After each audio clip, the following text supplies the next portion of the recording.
नमस्कार मेरे प्यारे दोस्तों, स्वागत है आपके अपने YouTube चैनल गुरुकुल प्लस पर। दोस्तों अगर अभी तक आपने वीडियो को लाइक नहीं किया तो फटाफट से वीडियो को लाइक कीजिए, कमेंट करके जरूर बताओ कैसा आपको वीडियो लग रहा है। इस वीडियो को एक कोई भी व्हाट्सएप ग्रुप है, जो भी आपका एजुकेशन ग्रुप है, वहां पर शेयर जरूर कर दिया करें, है ना, सो दैट मैं आपके लिए ऐसी कंटेंट बनाता रहूं। बच्चे जब लाइक कमेंट और शेयर करते हैं तो हम लोग मोटिवेट हो जाते हैं, आपके लिए बढ़िया से बढ़िया कंटेंट लाने की कोशिश करते हैं। दोस्तों बहुत ज्यादा मेहनत लगती है आपके पास कंटेंट आ पाता है, आप देख सकते हैं यार। और चैनल को सब्सक्राइब जरूर कर लीजिए, बगल में बेल आइकन जरूर प्रेस कर दीजिए, सो दैट फ्यूचर में आपसे कोई भी वीडियो मिस ना हो सके। डेली बेसिस पे साथियों मैं आपके लिए वीडियो ला रहा हूं, तो चैनल को सब्सक्राइब करके बेल आइकन जरूर प्रेस कर दिया करें। ठीक है भाई, चलिए। इसके अलावा साथियों बच्चा बोलते हैं सर जो पीडीएफ वगैरह हमें कहां मिलेगी, तो साथियों जो भी आपको पीडीएफ वगैरह जो क्लास की मिलती है वो आपको सब गुरुकुल प्लस की ऑफिशियल ऐप पर मिलेंगी, तो उसको आप डाउनलोड कर लीजिएगा। और बाकी डेली कोई आपको यहां पर मिलेंगी ई बुक वगैरह, टेस्ट सीरीज और अपडेटेड कंटेंट आपको यहां पर मिलेगा, जिसको आप गुरुकुल प्लस की ऑफिशियल ऐप को डाउनलोड कर सकते हैं। बाकी साथियों डिस्क्रिप्शन में लिंक डाल दूंगा, वहां से आप डाउनलोड कर लीजिएगा। यहां पर करंट अफेयर वगैरह की मैं जल्दी आपके लिए ई बुक वगैरह लॉन्च कर रहा हूं। ठीक है, बाकी साथियों विज्ञान चालीसा भी ले सकते हैं, जो कि वन ऑफ द बेस्ट आपके एग्जाम के लिए रहेगी। इसमें टॉप 5000 क्वेश्चन है, ठीक है, जो कि आपके रेलवे एसएससी के लिए वन ऑफ द बेस्ट है। ठीक है, और किसी प्रकार का डाउट इस नंबर से आप संपर्क कर सकते हैं, आपके सारे डाउट बच्चे क्लियर कर दिए जाएंगे। और बाकी साथियों एसएससी और रेलवे का एग्जाम पैक भी आप ले सकते हैं, जिसमें दोस्तों 10,000 से ज्यादा टेस्ट, यहाँ पर लगभग 12,000 प्लस टेस्ट मिलेंगे आपको। और इसमें दोस्तों 300 से ज्यादा फ्री टेस्ट हैं, जिसको फ्री टेस्ट को अटेंड कर सकते हो, कि बिल्कुल फ्री में है, जिसमें आपको ऑल ओवर इंडिया अपना इसको पता लग जाएगा आपका क्या स्कोर चल रहा है। डिस्क्रिप्शन में इसका भी लिंक डाल दूंगा, आप फ्री टेस्ट अटेंड कर सकते हैं। बाकी इस टेस्ट सीरीज को ले सकते हो, कि वन ऑफ द बेस्ट आपके एग्जाम के लिए रहेगी, क्योंकि केवल 499 रुपए में आपको दी जा रही है। ठीक है भाई, तो साथियों स्टार्ट करते हैं आज की क्लास। मेरे प्यारे दोस्तों, क्वेश्चन है आपका स्लैश दर्रा उत्तराखंड और तिब्बत को जोड़ता है और गंगोत्री के उत्तर में स्थित है, कौन सा दर्रा है। ठीक है साथियों, बेसिकली उत्तराखंड में आपके 4 दर्रा सक्रिय है। एक दर्रा ऐसा, एक दो दर्रा ऐसे हैं जो आप साथियों बर्फ से ढके होते हैं, जो मौसमी दर्रे होते हैं, जैसे आपका मुलिंगनर दर्रा है। ये आपका दोस्तों एक मौसमी दर्रा है, जो कि आपका उत्तराखंड को तिब्बत से कनेक्ट करता है। ये आपका दोस्तों बेसिकली बर्फ से ढका होता है, और आप जब शीतकालीन में जाएंगे तो ये दर्रा आपका पूरा बर्फ से ढका रहता है, और जिसमें दोस्तों आवागमन वगैरह कोई भी संभव नहीं हो पाता है। आप यूज नहीं कर पाएंगे इसको, और मोस्टली टाइम में बर्फ से ढका होता है आपको। ठीक है, तो आपका जो मुलिंगनर दर्रा है साथियों, ये आपका बेसिकली ये आपका उत्तराखंड को तिब्बत से जोड़ता है, मुलिंगनर दर्रा। ठीक है भाई, उत्तराखंड को तिब्बत से अलग करता है, तो ऑप्शन नंबर डी आपका मुलिंगनर दर्रा इसका राइट आंसर हो जाएगा। चलिए अगला क्वेश्चन है आपका तवांग और आपका लहासा को जोड़ने वाला दर्रा का क्या नाम है। तवांग वैली को कौन सा दर्रा जोड़ता है भाई साहब, तो तवांग आपका जो घाटी है, तवांग घाटी, तो उसको आपका बुमला दर्रा जोड़ता है। ऑप्शन वाई बुमला दर्रा इसका राइट आंसर हो जाएगा। ठीक है, बुमला दर्रा को टिक कर लीजिए आप, ये आपका राइट आंसर है। बुमला दर्रा दोस्तों जो कि तवांग घाटी और प्लस तिब्बत को कनेक्ट करता है। ठीक है, तवांग घाटी और तिब्बत में आपका लहासा जो तिब्बत में आती जगह, उसको ही आपका बुमला दर्रा अलग करता है। ठीक है, बोमडेला दर्रा अलग करता है। चलिए अगले क्वेश्चन चलते हैं। निम्नलिखित में से कौन सा दर्रा उत्तर में नीलगिरी और दक्षिण में अन्नामलाई पहाड़ियों के बीच स्थित। दक्षिण में अन्नामलाई आपकी, नीलगिरी आपके उत्तर में, इस तरफ नीलगिरी हो गई और इस तरफ आपकी अन्नामलाई हो गई, जो कि आपकी भाई साहब केरला में आती है, उन पहाड़ियों को अलग करता है। ठीक है, बताओ भाई आखिर वो कौन सा दर्रा है। तो ये मैं आपको बता चुका हूं यार, वो दर्रा आपका नाम है आपका, बिल्कुल सही राइट आंसर दोस्तों आपका हो जाएगा ऑप्शन नंबर सी, पालघाट दर्रा, जो कि साथियों केरला और तमिलनाडु को अलग करता है, पालघाट दर्रा।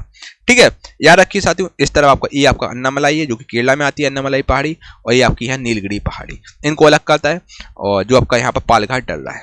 ठीक है भाई, पालघाट दर्रा होते हुए अपन जाते हैं यहाँ पर। ठीक है, और ये आपका केरला प्लस तमिलनाडु को जोड़ता है, केरला से तमिलनाडु को जोड़ता है, और नीलगिरी पहाड़ी यहीं पर है। और इस चक्कर में साथियों यहाँ पर आपका बहुत सारी लौंग वगैरह की खेती हुई आपका, और लौंग वगैरह आपका और इलायची वगैरह आपकी सब यहाँ पर होती है।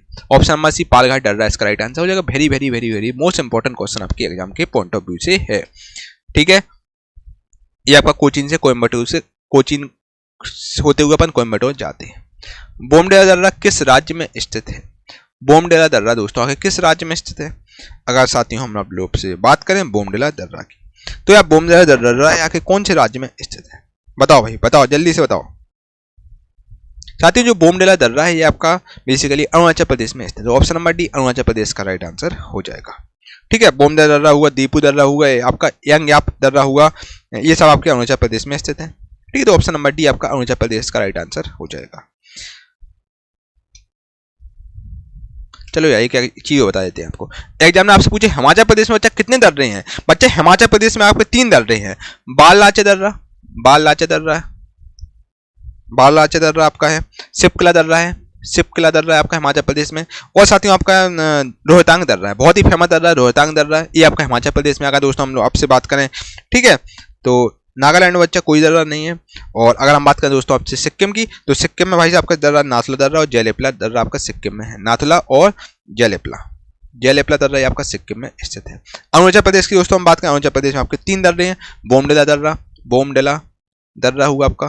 और अगर हम दोस्तों बात करें दूसरा दर्रा दीपू दर्रा, और ये आपका है आपका यांग याप दर्रा।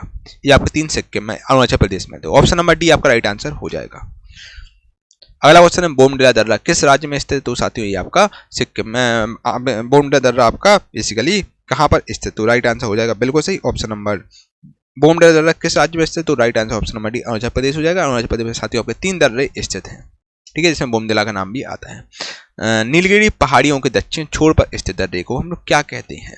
अभी जस्ट मैंने आपको बताया है इसका आंसर। तो राइट आंसर हो जाएगा आपका पलक्कड़ की खाई, इसको हम बोलते हैं, ठीक है। ऑप्शन नंबर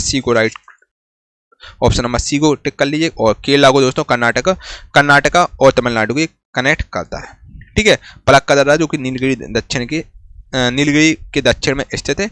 और यह दर्रा दोस्तों बेसिकली दर्रा है आपका केरला को किससे कनेक्ट अलग करता है? केरला को कर्नाटक और प्लस तमिलनाडु कनेक्ट करता है। केरला प्लस तमिलनाडु कनेक्ट करता है। केरला होते हुए अपन कर्नाटक और तमिलनाडु होते हुए जाते हैं, जो आपका, ठीक है, दर्रे होते हुए पलक्कड़ दर्रा होते हुए अपन जाते हैं, ठीक है भाई। तो ऑप्शन नंबर आप किसको टिक करो? ऑप्शन नंबर सी को टिक करो, दक्षिणी अंडमान और छोटा अंडमान आपका राइट आंसर हो जाएगा। ये क्या मैं बोल गया आपसे?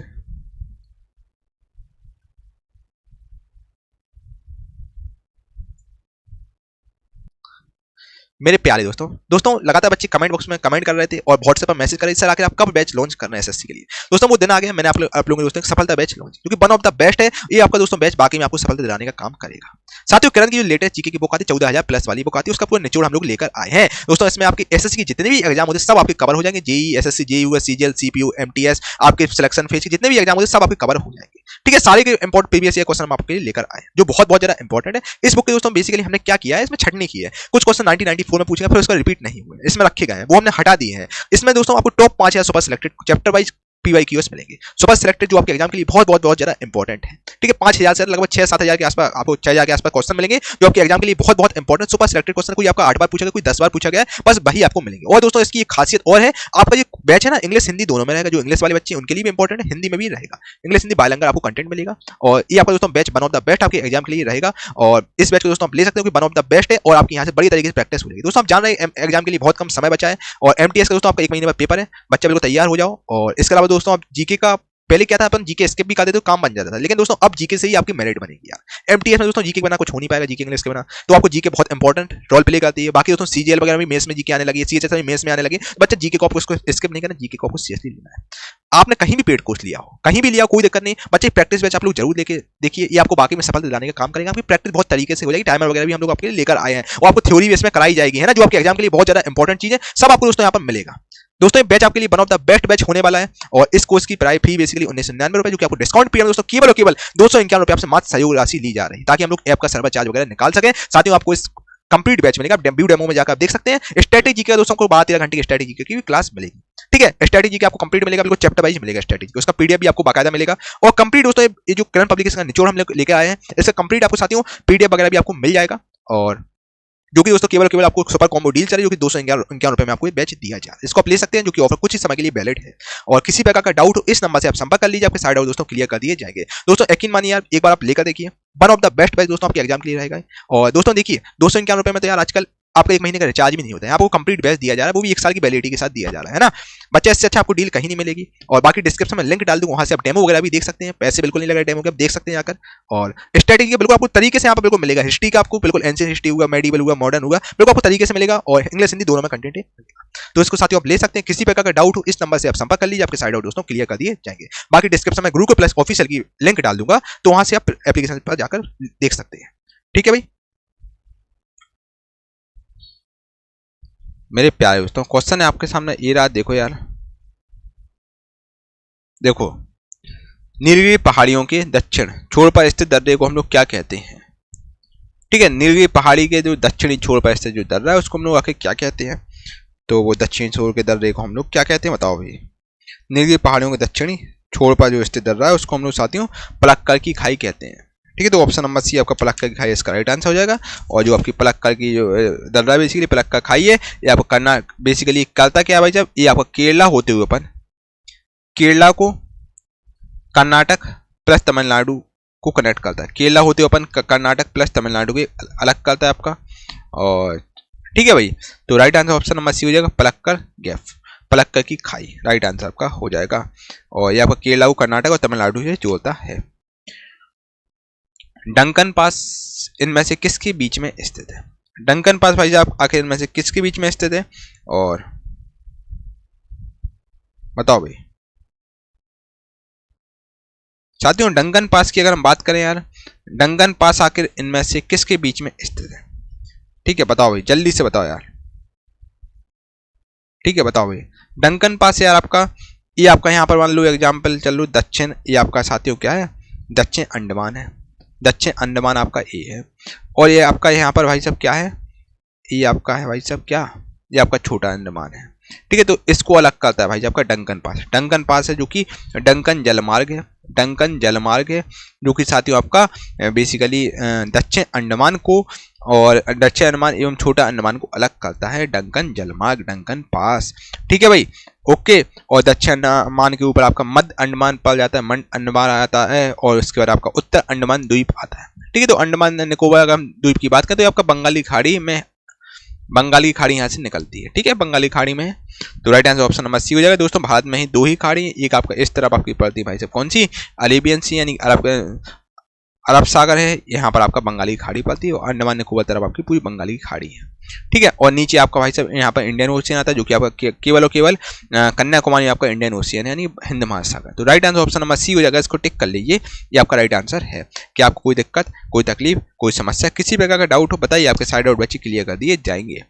ठीक है, निम्नलिखित में से कौन सा दर्रा दिए गए स्थान से सही तरीके से मेल नहीं खाता? आखिर में कौन सा दर्रा जो कि दिए गए स्थान से सही तरीके से मेल नहीं खा रहा है? यार बताओ यार कौन सा दर्रा है? तो वो दर्रा है आपका बिल्कुल सही, राइट आंसर आपका हो जाएगा। चलिए देखो, पहला वाला मेल मिलाओ, जोधा दर्रा आपका दोस्तों जम्मू कश्मीर में स्थित है, ये बात बिल्कुल सही है। और ये जम्मू कश्मीर दोस्तों कश्मीर घाटी को लेह से अलग करता है, और मतलब कश्मीर घाटी बेसिकली कश्मीर घाटी को लेह से कनेक्ट करता है। ठीक, कनेक्ट करता है दर्रा। और अगर हम दोस्तों माना दर्रा की बात करें तो माना दर्रा आपका उत्तराखंड में स्थित है, और ये आपका माना दर्रा माना गांव से आप तिब्बत होते हुए जाते हैं, तिब्बत को कनेक्ट करते हैं माना दर्रा। ठीक है भाई, और तीसरा वाला आपका शिपकला दर्रा जो कि अरुणाचल प्रदेश में स्थित है। साथियों शिपकला दर्रा की बात करें तो शिपकला दर्रा साथियों ये आपका हिमाचल प्रदेश में स्थित, ना कि अरुणाचल प्रदेश में स्थित है। ये आपका शिपकला दर्रा साथियों शिमला को तिब्बत से कनेक्ट करता है। तो सी वाला को टिक कर लीजिए, आपका गलत है, ये वाला राइट आंसर हो जाएगा। ठीक है, भारत की तटरेखा यानी कोस्ट लाइन ऑफ इंडिया संबंधी हम लोग अब आपसे क्वेश्चन चर्चा करेंगे। ठीक है मेरे भाई, चलो भारत किस राज्य का सबसे लंबा समुद्री किनारा है? भारत के किस राज्य में सबसे लंबा समुद्री किनारा? आपका very very very very very very most important question exam के पॉइंट ऑफ व्यू से है यार। बताओ आखिर भारत के किस राज्य का सबसे लंबा समुद्री किनारा है? बताओ मेरे भाई, जल्दी से अपना उत्तर कमेंट बॉक्स में बताओ, मैं अभी कमेंट का वेट कर रहा हूँ, बता फटाफट से बताओ।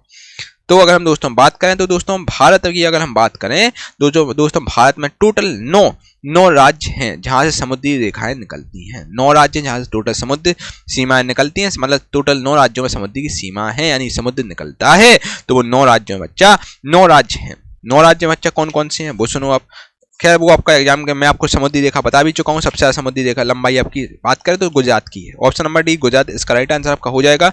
और ठीक है, टोटल आपके 9 राज्य हैं जहां तटीय सीमा निकलती है, और टोटल तटीय सीमा की लंबाई 6100 किलोमीटर है, 6100 किलोमीटर है, और 9 राज्य हैं, और जिसमें आपको गुजरात, महाराष्ट्र, गोवा, कर्नाटक, केरला और आपका झारखंड, आंध्र प्रदेश, भुवनेश्वर, वेस्ट बंगाल, ये सब तमिलनाडु, ये सब आपके आते हैं। ठीक है भाई, 9 राज्य हैं जहां से आपकी समुद्री सीमा लगती है। और ठीक है, तो गुजरात राइट आंसर हो जाए, गुजरात की सबसे लंबी गुजरात की समुद्री किनारा है। ठीक है, तो गुजरात आपका अगर हम बात करें बच्चा ये आपका गुजरात है। ठीक है, गुजरात की सबसे ज्यादा आपकी सीमा है। ठीक है, सीमा रेखा की लंबाई गुजरात की सबसे ज्यादा है, सबसे ज्यादा समुद्र गुजरात में ही आपका है। ठीक है, तो ऑप्शन नंबर डी गुजरात को टिक कर लो। गुजरात की अगर हम बात करें तो गुजरात की जो समुद्री रेखा है, समुद्र है 14 किलोमीटर गुजरात में समुद्र फैला हुआ है। ठीक है। फिर आपका उसके बाद साथियों आता है आंध्र प्रदेश, जो कि 973 किलोमीटर आंध्र प्रदेश में फैला है। फिर आपका उसके साथ तमिलनाडु आता है, तमिलनाडु बच्चा 906 किलोमीटर फैला है। फिर महाराष्ट्र में आता है। फिर इस प्रकार साथियों आपका उड़ीसा, केरल में 568 किलोमीटर में समुद्र है। और अगर हम दोस्तों यूनियन टेरिटरी की बात करें तो यूनियन टेरिटरी में आपका साथियों बेसिकली अंडमान निकोबार द्वीप समूह आता है। ठीक है। भारत के किस राज्य में सबसे लंबी मुख्य भूमि तट रेखा है? तो वो आपकी गुजरात में। Option B Gujarat right answer हो जाएगा, जिसकी तट रेखा की लंबाई है 1214.7 किलोमीटर है। ठीक है। और टोटल हमारी समुद्री रेखा की लंबाई वो आपकी है 7000। मैं आपको बता चुका हूँ टोटल की अगर हम बात करें बच्चा, वैसे है 6100। अगर हम यूनियन टेरिटरी को भी मिला दें, अपना अंडमान निकोबार को भी मिला दें, तो आपकी टोटल बच्चा पड़ती है कितनी? 7516 किलोमीटर पड़ती है समुद्री रेखा की लंबाई। ठीक है। तो आपके टोटल आपके बच्चा कितने राज्य कितने हुए? 9 राज्य हो गए, आपका एक यूटी हो जाता है। ठीक है भाई, चलो ओके भाई। कोई दिक्कत, कोई तकलीफ, कोई समस्या, किसी भी प्रकार का डाउट हो तो बताओ यार। आपके सारे डाउट बच्चे क्लियर कर दिए जाएंगे। ठीक है।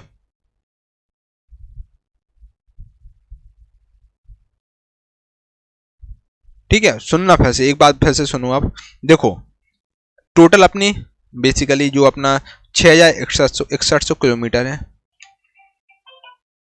6100 किलोमीटर है। ठीक है मेरे प्यारे दोस्तों, क्वेश्चन आपके सामने ए रहा। जलदोजी कढ़ाई आगे किसके तहत लोकप्रिय हुई थी? किसके शासन काल में आके जो जलदोजी जो कढ़ाई ये प्रसिद्ध यानी कि आपकी पॉपुलर हुई थी? साथियों जो जलदोजी जो कढ़ाई है ये आपकी दोस्तों भारत में ऋग्वेद के समय से आई है, और ये आपके अकबर के समय में लोकप्रिय हुई है। मुगल सम्राट अकबर के समय बहुत ही ज्यादा फेमस हो गई थी जलदोजी कढ़ाई। ठीक है, तो ऑप्शन नंबर ये आपका राइट आंसर हो जाएगा। चलिए अगले क्वेश्चन में चलते हैं साथियों। जहांगीर के शासनकाल के निम्नलिखित में से किस चित्रकार को नादिर उल अस्त के नाम से की उपाधि दी गई थी? जहांगीर के शासनकाल में दोस्तों आखिर में से किस चित्रकार को आखिर नादिर उल अस्त की उपाधि दी गई थी?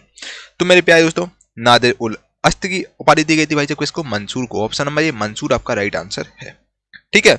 जहांगीर दरबार के सर्वश्रेष्ठ चित्रकार यानी कि उस्ताद और अब्दुल हसन को दोस्तों में उस्ताद मंसूर और अब्दुल हसन को ये उपाधि दी गई थी। सबसे प्रमुख चित्रकार हुआ करते थे उस्ताद मंसूर और अबुल हसन।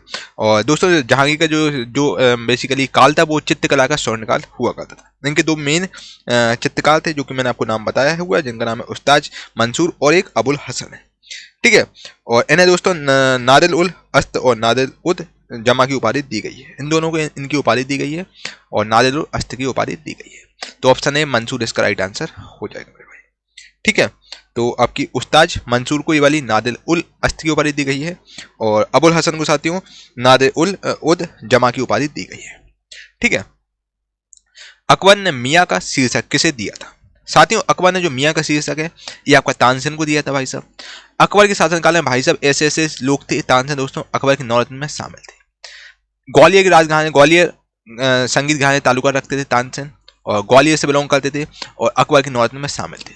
भाई साहब जी राग गाते थे तो बारिश होने लगती थी। जिस प्रकार की राग गाते तो इतना इनमें प्रभाव था, मतलब उस टाइप की राग गाते तो वो अग्नि जलने लगती थी और इतिहास का बताते थे कि बारिश होने लगती थी। इसकी इतनी खतरनाक इनकी राग थी तानसेन की। तानसेन दोस्तों बहुत ही फेमस संगीत कार हुआ करते जो कि अपना संगीत बेसिकली आपका फतेहपुर सीकरी में गाया करते थे।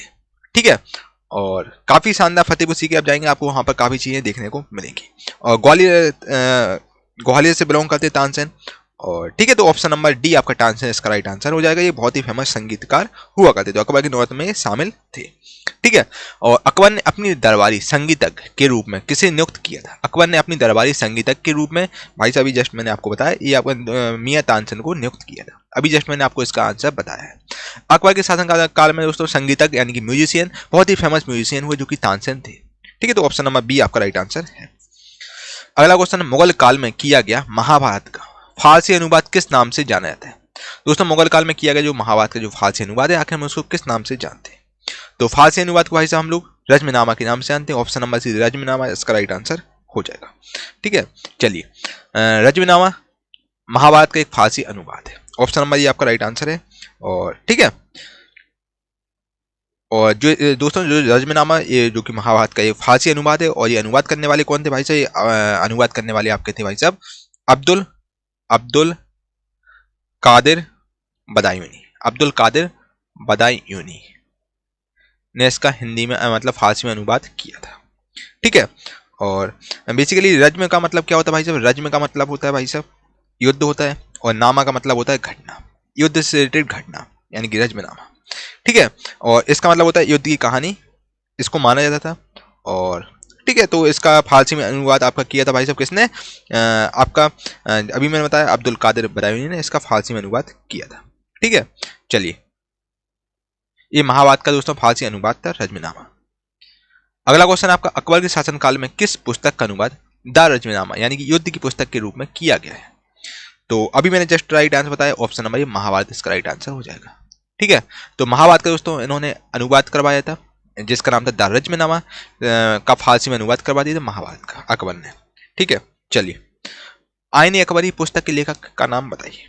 साथियों, जो आईन अकबरी जो पुस्तक है, जो इनके लेखक हैं जो कि आपके अकबर के नौबत में शामिल थे, और जिनका नाम है दोस्तों आपके अबुल फजल। अबुल फजल दोस्तों आईन अकबरी पुस्तक लिखी है। आपका very very very very most important question मेरे भाई एग्जाम के लिए है।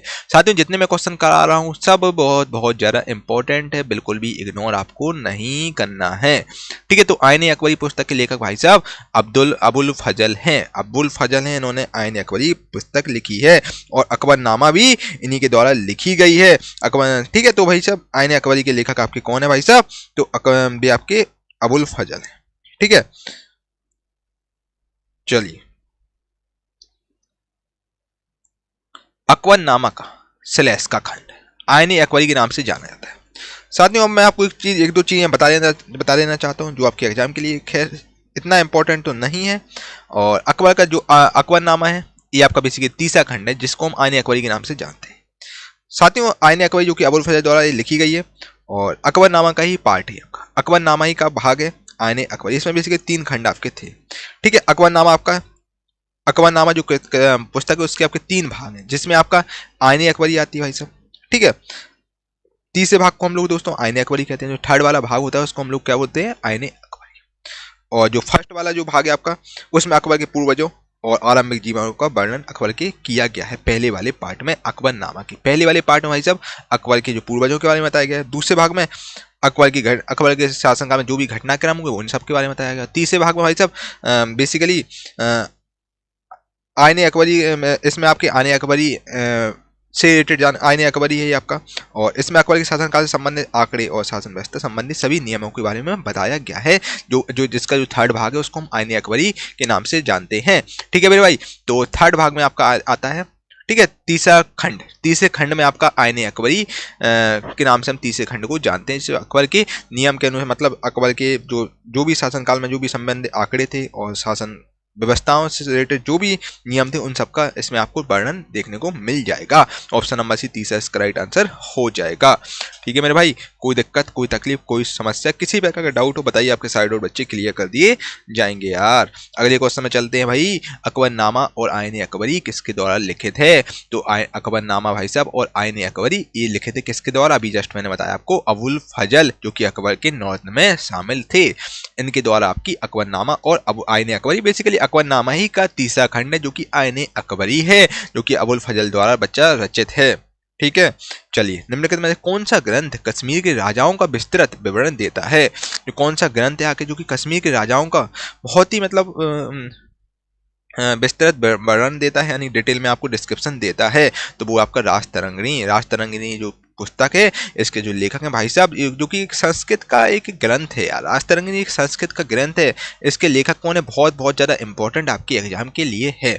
तो राजतरंगिणी के भाई साहब लेखक है आपके कलहर द्वारा दोस्तों राजतरंगिणी संस्कृत ग्रंथ लिखा गया है।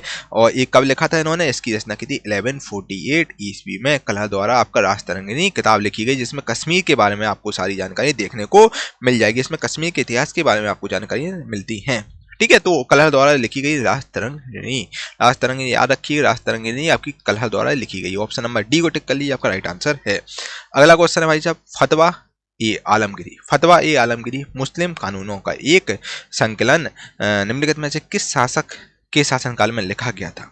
तो ये आपका बिल्कुल सही आंसर है, राइट आंसर आपका हो जाएगा औरंगजेब। औरंगजेब के शासनकाल में लिखा गया था। ठीक है।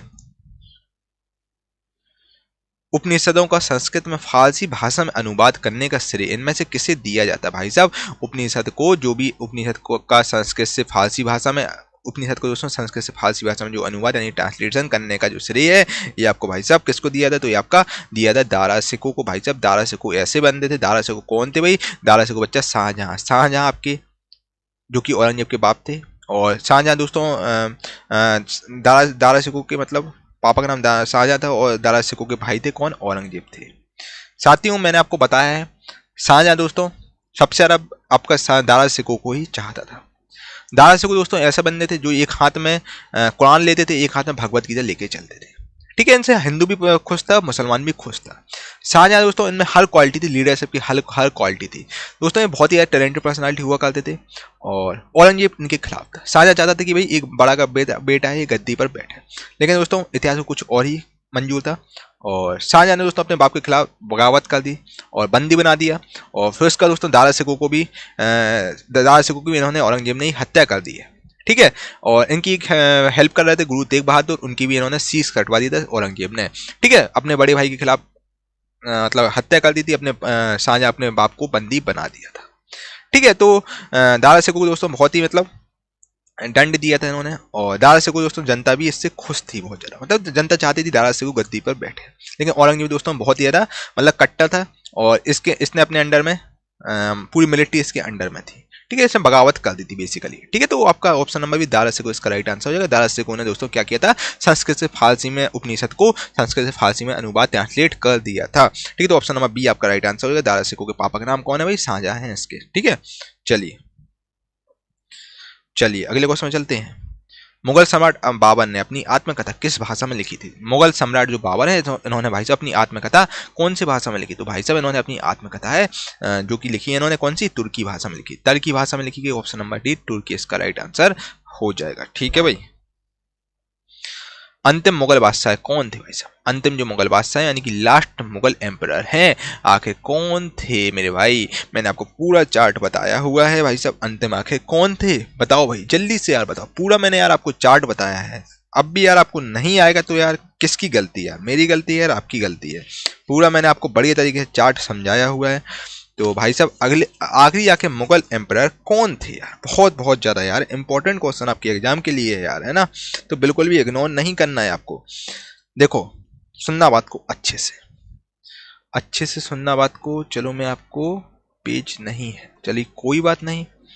चलो देखो, सबसे पहले भाई साहब एग्जाम में पूछेगा मुगल साम्राज्य की बच्चा बात करें हम लोग, मुगल साम्राज्य की बात करें तो मुगल साम्राज्य भाई साहब आपका चला है कब से कब तक? तो 1507 से लेकर 1707 तक तो भाई साहब तरीके से चला है यार।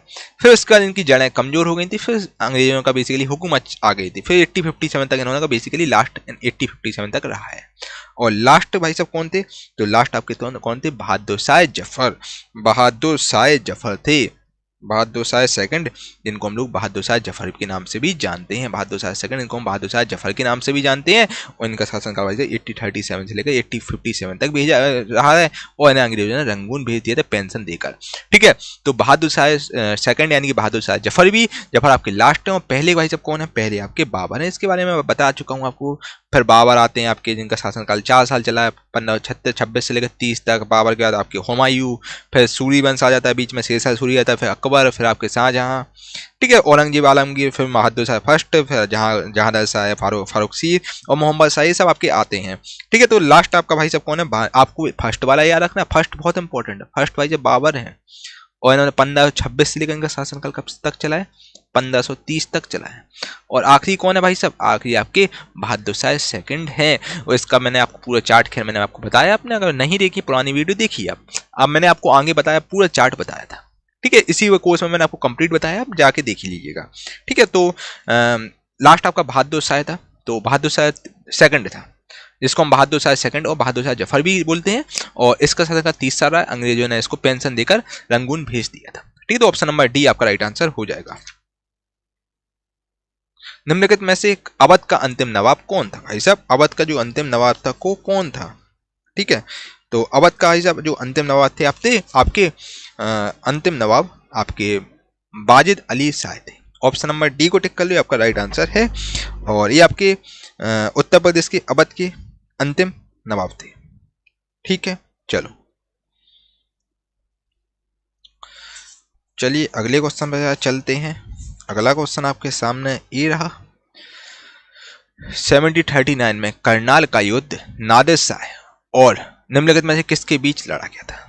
साथियों, जो आपका 1739 का जो युद्ध है, जो कि नादिर शाह और ये करनाल का युद्ध है, जो कि आपका दोस्तों कब हुआ था, ये आपका 24 फरवरी वैलेंटाइन डे के 10 दिन बाद 24 फरवरी 1739 को हुआ था। ये नादिर शाह और मोहम्मद शाह के साथ हुआ था।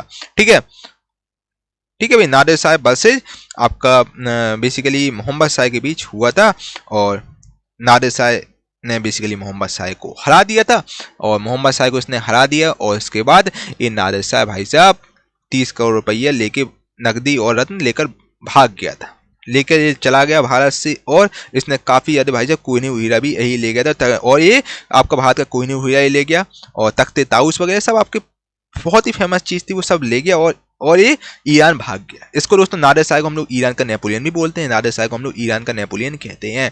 ठीक है, एक लुटेरा था और इसका जो करनाल का युद्ध है लूटने के पर्पज से आया था भाई साहब भारत में और इसने करनाल का युद्ध नादिर शाह और आपका किसके बीच हुआ, मोहम्मद शाह के बीच हुआ। बहुत इंपॉर्टेंट है और ये वैलेंटाइन डे के 10 दिन बाद हुआ था, 24 फरवरी 1739 में भाई साहब हुआ था, जिसमें भाई साहब ये आपका 30 करोड़ रुपए के लगभग लेके भाग गया और जेवर लेके भाग गया तो अलग ही लेके भाग गया और पूरा शाहजहां का जो तख्ते ताउस था वो लेके भाग गया और आपका कोहिनूर हीरा भी लेकर भाग गया और ये आपका ईरान भाग गया और फिर इसको ईरान का नेपोलियन भी कहते हैं।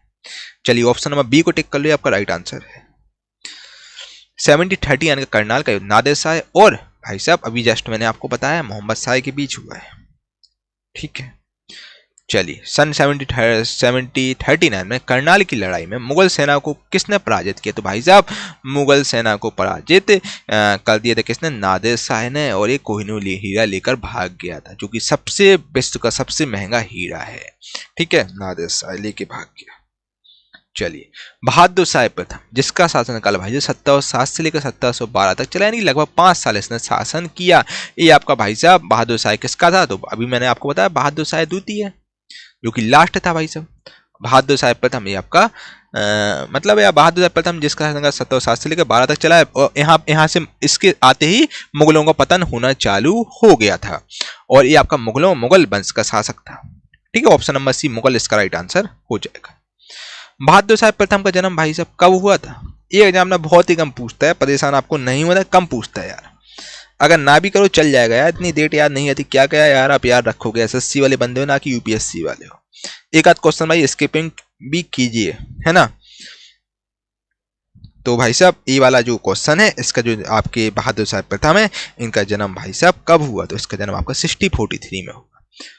ठीक है, तो कम एग्जामिनर पूछता है, कभी कभी जब पेपर टफ बनाना होता है तब एग्जामिनर आपसे क्वेश्चन पूछ सकता है। ठीक है, तो ऑप्शन नंबर बी 1643 को टिक कर लीजिए, ये आपका राइट आंसर है।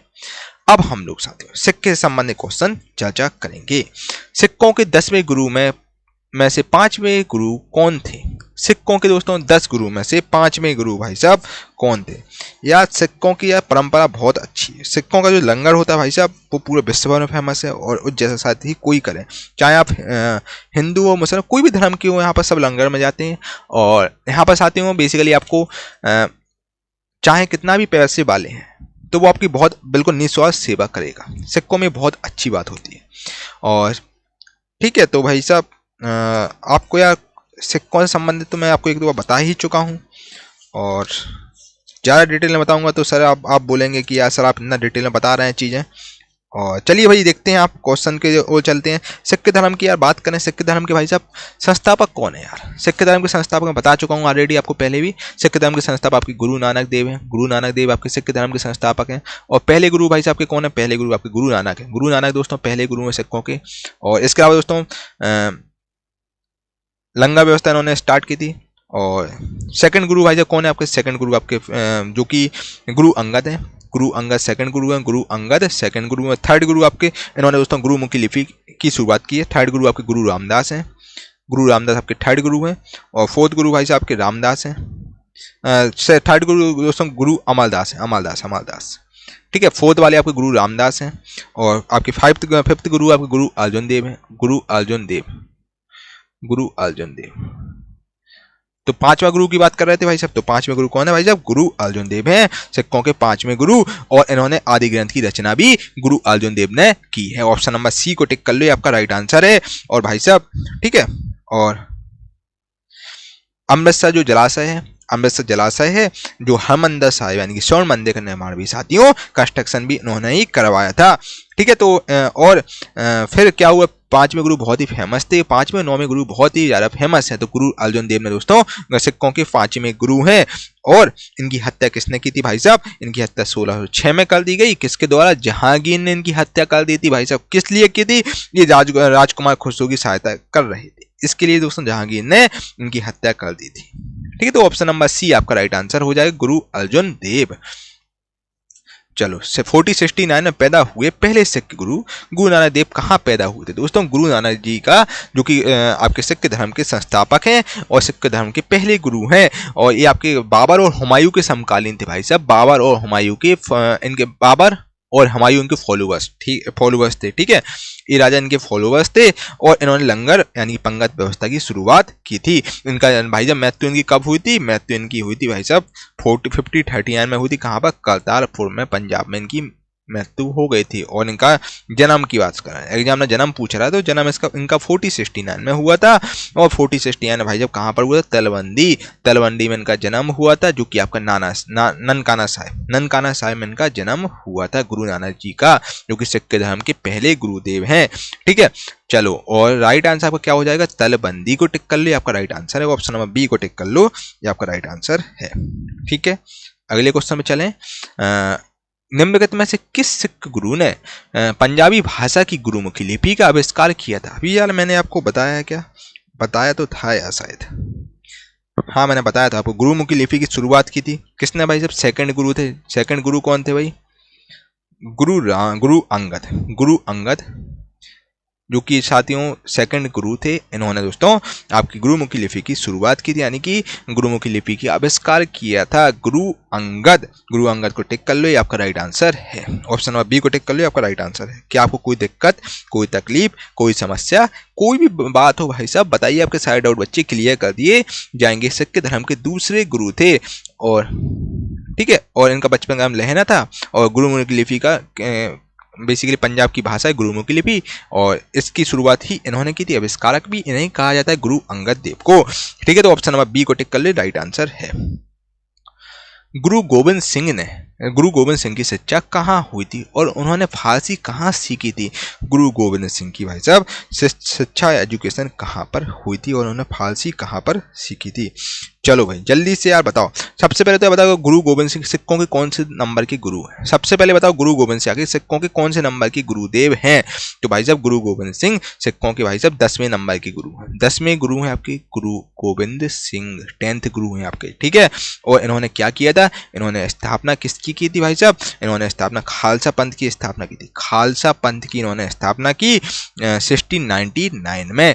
खालसा पंथ की स्थापना 1699 में की, और बैसाखी के दिन उन्होंने खालसा पंथ की स्थापना की थी। इनका जन्म कहाँ हुआ था? इनका जन्म हुआ था भाई साहब 1666 में हुआ। 1666 ईस्वी में हुआ था।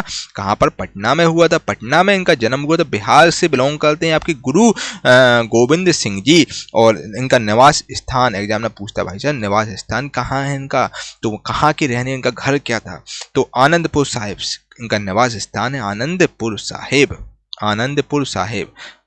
साहिब इनका निवास स्थान है। इनकी हत्या बेसिकली आपकी इनकी जो हत्या कर दी गई 1608 ईस्वी में, और एक गुल खान नामक पठान थे, इन्होंने इनकी हत्या कर दी थी, और नांदेड़ में इनकी हत्या कर दी गई थी आपके गुल खान नामक पठान ने। ठीक है, तो आपका एग्जाम में क्या बोला? गुरु गोविंद सिंह की शिक्षा कहाँ हुई और उन्होंने फारसी कहाँ पर सीखी थी? तो भाई साहब गुरु गोविंद सिंह जी की जो शिक्षा है ये आपकी आनंदपुर साहिब में हुई थी। यहीं पर इनका निवास स्थान है, यहीं पर ये रहे हैं, यहीं पर ऑब्वियसली बात है, यहीं पर इनकी शिक्षा हुई होगी। जहाँ पर इनका निवास स्थान है वहीं पर इनकी शिक्षा हुई होगी। तो ऑप्शन में दोस्तों ऑप्शन नंबर डी को आप निवास स्थान इनका आनंदपुर साहिब, वहीं पर इनका शिक्षा हुई है। तो ऑप्शन नंबर डी को टिक कर लो, ये आपका राइट आंसर है।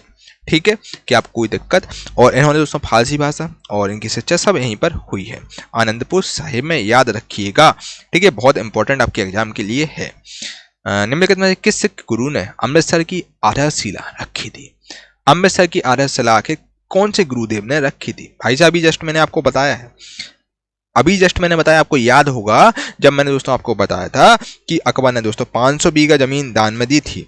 और चौथे गुरु थे कौन? गुरु रामदास। चौथे गुरु कौन थे? गुरु रामदास, जिनको दोस्तों अकबर इनके बहुत बड़े फॉलोवर थे। तो अकबर ने दोस्तों इन्हें 500 बीघा जमीन दे दी थी। फिर उसी अमृतसर जलाशय पे उन्होंने स्वर्ण मंदिर यानी कि आपका गोल्डन टेम्पल बनाया था। ठीक है, और अमृतसर शहर की दोस्तों इन्होंने ही स्थापना की थी। अमृतसर शहर हुआ, अमृतसर जलाशय हुआ, इन सब की स्थापना भाई साहब इन्होंने की थी। ठीक है, तो आपका चौथे गुरु गुरु रामदास जी ने को अकबर ने 500 बीघा जमीन दी थी अमृतसर में। ठीक है, तो गुरु आपका राइट आंसर क्या हो जाए? गुरु रामदास। तो ऑप्शन नंबर किसको टिक करोगे? ऑप्शन नंबर आप बी को बिल्कुल बेहिचक टिक कर लीजिए, आपका राइट आंसर है। आपके कितने क्वेश्चन सही हैं कमेंट करके आप लोग यार जरूर बताओ, कितने सही हैं। ठीक है, कितने गलत हैं जरूर बताओ यार भाई, है ना। लास्ट में अपना स्कोर जरूर बताओ यार, कितने क्वेश्चन सही हैं। यार मैं आपको बार बार बोल रहा हूँ बच्चा, इस प्रकार से आप प्रैक्टिस करें। फॉर एग्जाम्पल ये आपका 18वां क्वेश्चन है या 50वां 56वां क्वेश्चन है।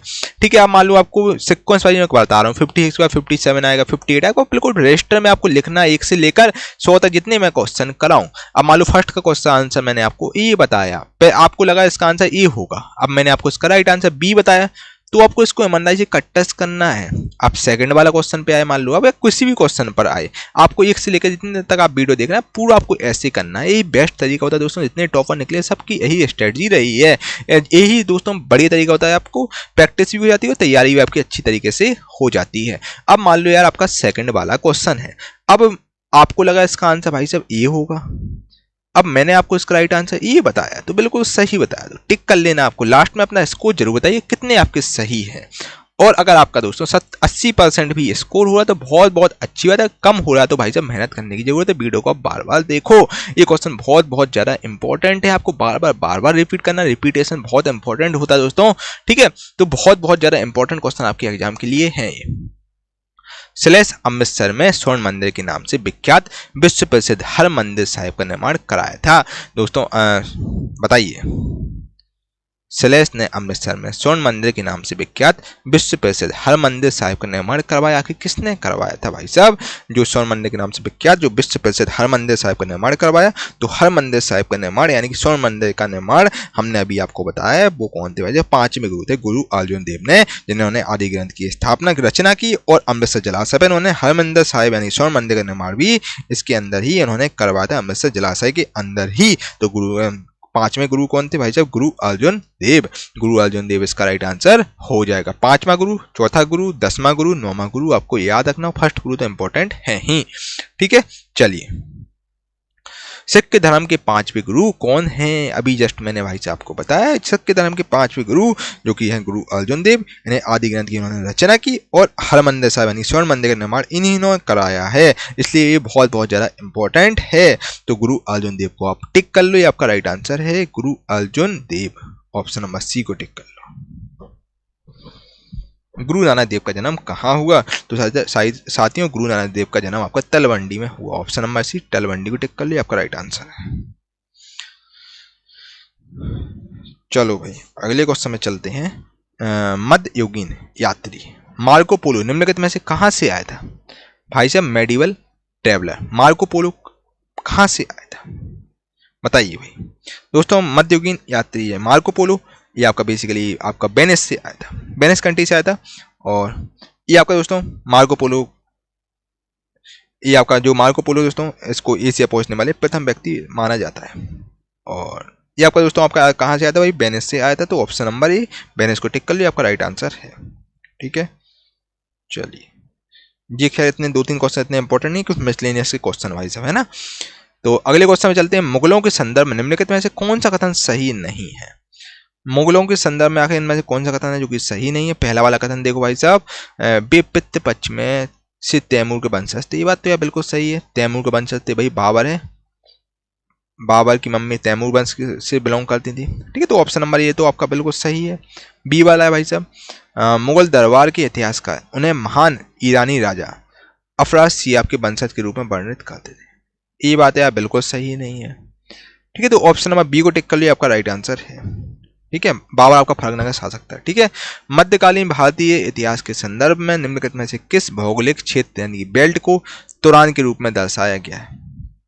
तो निम्नलिखित मध्यकालीन भारतीय इतिहास के संदर्भ में दोस्तों आखिर में से किस भौगोलिक क्षेत्र यानी कि बेल्ट को तुरान के रूप में दर्शाया गया? तो तुरान के रूप में साथियों मध्य एशिया को दर्शाया गया। ऑप्शन नंबर ये मध्य एशिया इसका राइट आंसर हो जाएगा। तुरान मध्य एशिया का एक ऐतिहासिक क्षेत्र है। ठीक है, चलिए अगले क्वेश्चन में चलते हैं। निम्नलिखित में से किस लेखक ने अकबर के दीन इलाही को उनकी मूर्खता का ना कि बुद्धिमत्ता का स्मारक कहा है? ठीक है, निम्नलिखित में जाके कौन से लेखक ने अकबर के दीन इलाही को उनकी मूर्खता का ना कि बुद्धिमत्ता का स्मारक कहा है? तो वो है आपके विंसेंट स्मिथ ने कहा है। Option number Vincent Arthur Smith एक ब्रिटिश इतिहासकार थे और इन्होंने दोस्तों भारत के इतिहास पर बहुत कुछ लिखा हुआ है और इन्होंने दोस्तों अनेक भारतीय इतिहासकारों ने उनके इतिहास लेखन को पश्चातापूर्व मतलब पक्ष लिया है उनकी बातों को, और इन्होंने अकबर के दीन इलाही को मूर्खता का स्मारक भी कहा है आपका विंसेंट स्मिथ, जो कि बहुत ही फेमस इतिहासकार हुआ करते थे, ब्रिटिश इतिहासकार थे आपके विंसेंट स्मिथ। अगला क्वेश्चन है, डीसी सरकार ने किस वर्ष भारतीय पुरालेख और भारतीय पुरालेखीय शब्दावली प्रकाशित की थी? तो यार आपका जो डीसी सरकार ने आखिर कौन से वर्ष भारतीय पुरालेख और भारतीय पुरालेख शब्दावली प्रकाशित की थी? तो इन्होंने डीसी स्मिथ ने डीसी सरकार ने ये आपकी शब्दावली 1965 से लेकर 66 में प्रकाशित की थी। ठीक है, पाकिस्तानी किस शहर को गार्डन ऑफ द मुगल या फिर सिटी ऑफ गार्डन कहा जाता है? पाकिस्तान का कौन सा शहर है इसको हम लोग गार्डन ऑफ द मुगल या फिर गार्डन सिटी ऑफ गार्डन भी कहते हैं? तो पाकिस्तान का वो शहर है आपका भाई साहब लाहौर। ऑप्शन नंबर ए लाहौर इसका राइट आंसर हो जाएगा। लाहौर जो कि पाकिस्तान के पंजाब प्रांत की राजधानी है और इसे हम लोग और इसको दोस्तों हम लोग क्या कहते हैं? सिटी ऑफ गार्डन के नाम से भी जानते हैं लाहौर को। ठीक है, चलिए काफ़ी अधिवेशन लाहौर में ही हुए हैं, जो कि पाकिस्तान वाले अधिवेशन में लाहौर ही में हुए हैं मोस्टली। राजस्थान के किस किले में जयमल और फत्ता सूरबीरों के सम्मान में छतारियाँ बनाई गई थी, जिन्होंने बस 5068 में सम्राट अकबर की घेराबंदी में अपने प्राण त्याग दिए थे? तो ये प्राण त्याग दिए थे किसने भाई? जब चित्तौड़ किला में। ठीक है, तो दोस्तों राजस्थान में जो स्थित जो चित्तौड़ का किला है यानी कि चित्तौड़ फोर्ट है, इसमें दोस्तों दो छतरियाँ आपकी जयमल और फत्ता जैसी सूरबीरों के सम्मान में बनाई गई थी। और ठीक है, और इन्होंने दोस्तों जब युद्ध हुआ था, अकबर ने युद्ध किया, जब घेराबंदी की थी, उस समय इन्होंने अपने प्राण त्याग दिए थे। ठीक है, तो दोस्तों जयमल और फट्टा सूरबीरों के सम्मान में दोस्तों छतरियाँ बनाई गई थी चित्तौड़ किले में।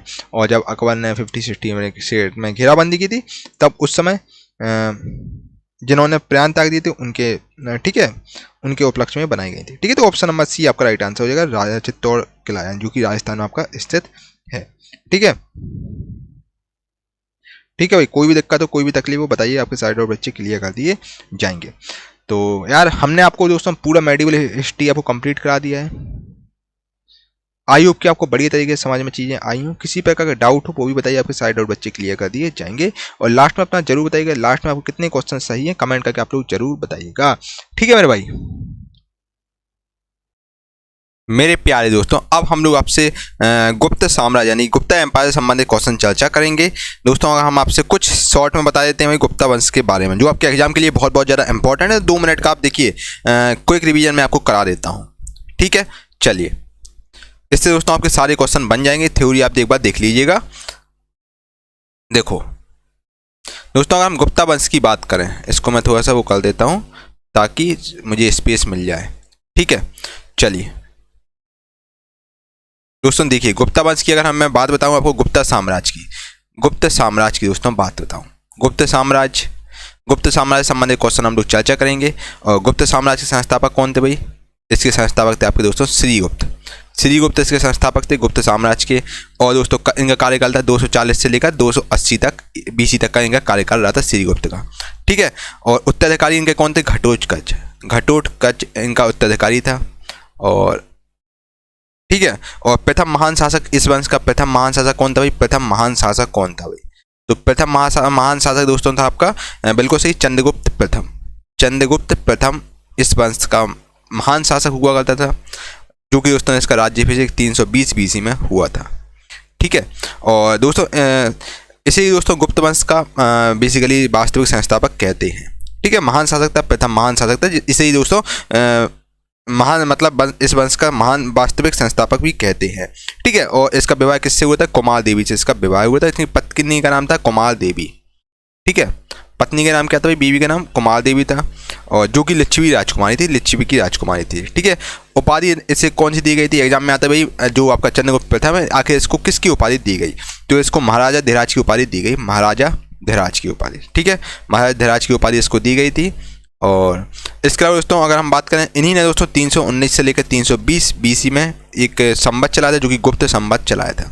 गुप्त संवत चलाया गया था, इंपॉर्टेंट है। ठीक है, गुप्त संवत इन्हीं ने चलाया था। इनका बेटा था जो कि बहुत ही महान था, इसने भी बहुत अच्छा रूलर किया। ठीक है, इनका बेटा का नाम था समुद्रगुप्त। समुद्रगुप्त इनका बेटा था दोस्तों, और जो कि दोस्तों गद्दी पर बैठा था कब? 335 BC में गद्दी पर बैठा था। और दोस्तों इसके अलावा इसे हम भारत का नेपोलियन कहते हैं। एग्जाम में पूछते ही भारत का नेपोलियन हम किसको कहते हैं? तो भारत का नेपोलियन हम लोग समुद्रगुप्त को कहते हैं।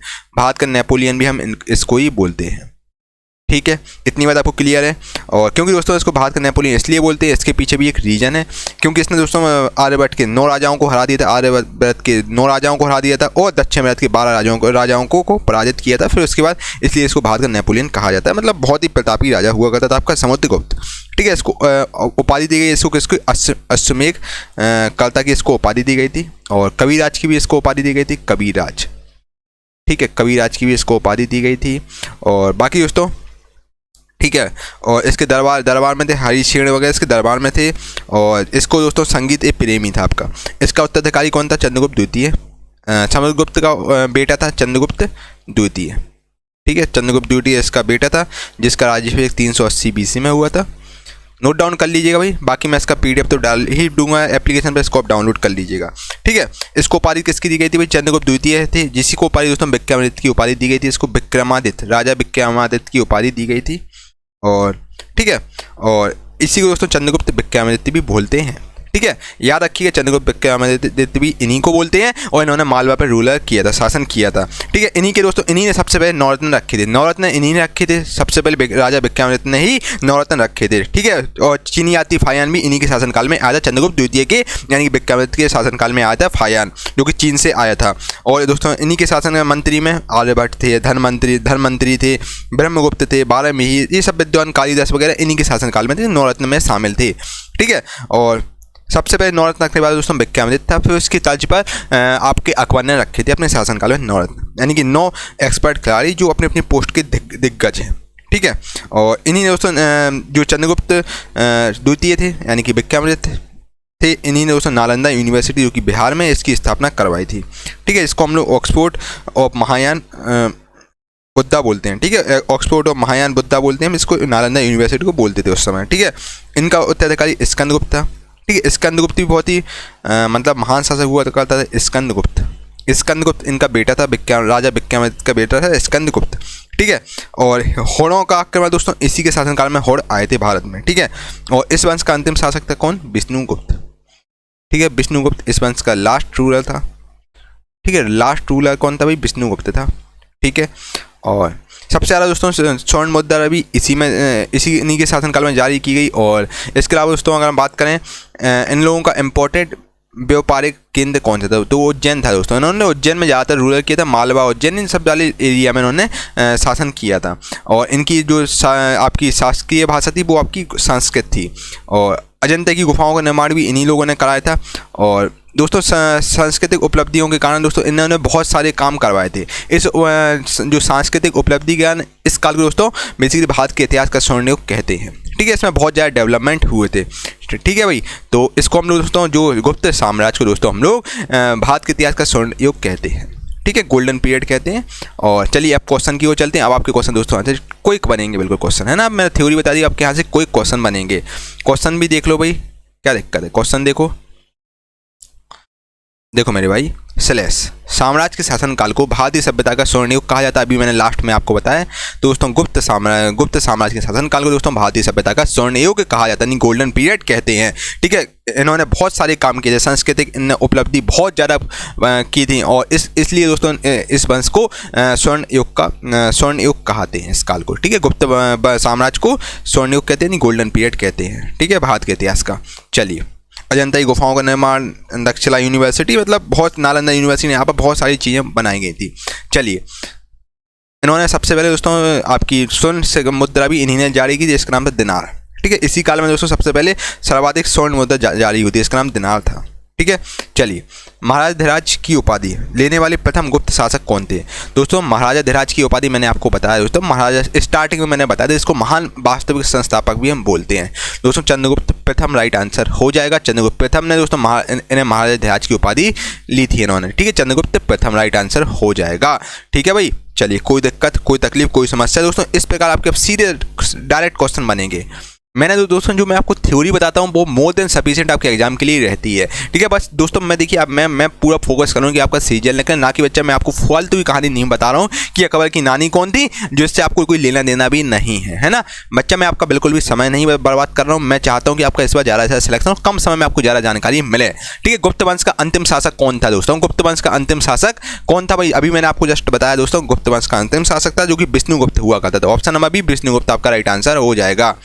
ठीक है, किस साम्राज्य को हिंदुत्व का स्वर्ण युग माना जाता है? अभी मैंने बताया आपको दोस्तों, ये देखिए क्वेश्चन दोस्तों एग्जाम में वेरी मोस्ट इंपॉर्टेंट क्वेश्चन है। ठीक है दोस्तों, जो मैं थ्योरी आपको बताता हूँ भाई, इसको बिल्कुल नोट डाउन करते रहिएगा, करिएगा।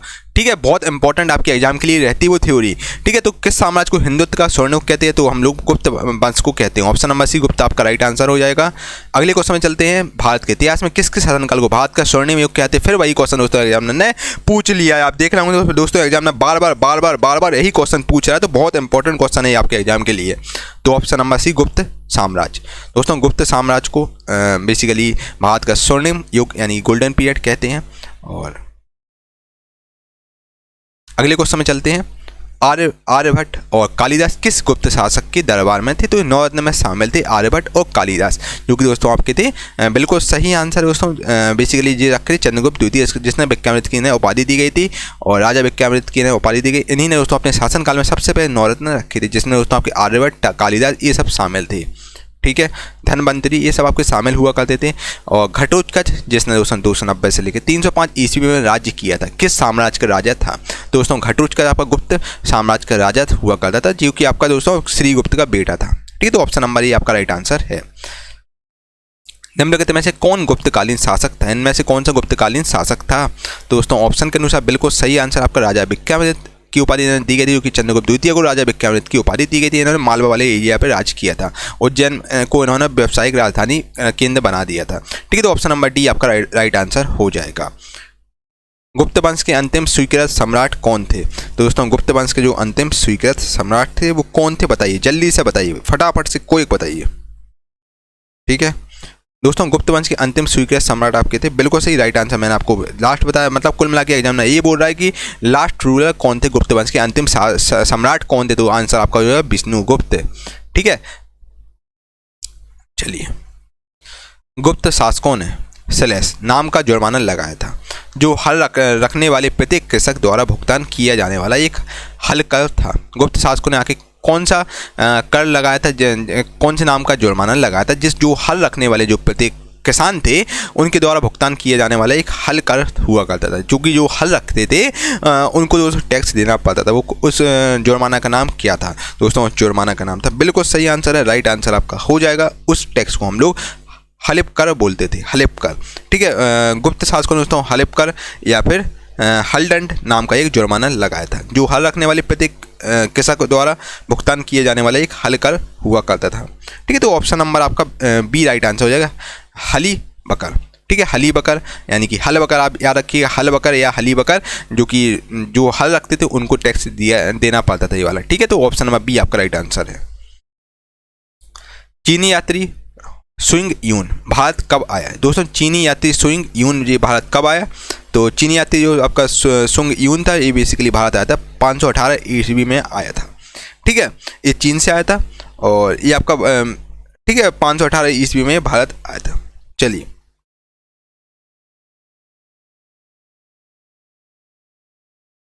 शुरुआत में भारत की यात्रा पर 6वीं शताब्दी की शुरुआत में भारत की यात्रा पर आने वाले चीनी यात्री कौन था? दोस्तों आपका 6th सेंचुरी में आया था, जो कि सुंग यून था, जो कि बौद्ध धर्म का अनुयायी था। और बेसिकली दोस्तों ऑप्शन नंबर सी आपका राइट आंसर हो जाएगा। ये भारत आया था 6th सेंचुरी में, पहली बार चीनी यात्री जो कि भारत आया था। ठीक है, बाकी दोस्तों और भी लोग आए थे, जैसे फायान हुआ, चंद्रगुप्त द्वितीय विक्रमादित्य के शासनकाल में आया था, और हुनसोंग हर्षवर्धन के शासनकाल में आया था। और ठीक है, तो आपका राइट आंसर दोस्तों हो जाएगा, बिल्कुल सही आंसर है ऑप्शन नंबर सी को टिक कर लीजिए, आपका राइट आंसर हो जाएगा। ठीक है,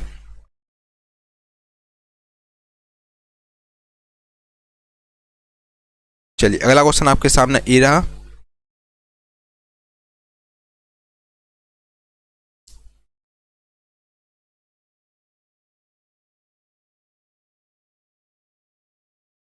चलिए, हर्षचरित कन्नौज के शासक हर्षवर्धन की जीवनी। हर्षचरित दोस्तों जो कि कन्नौज के शासक थे हर्षवर्धन, उनकी जीवनी है भाई।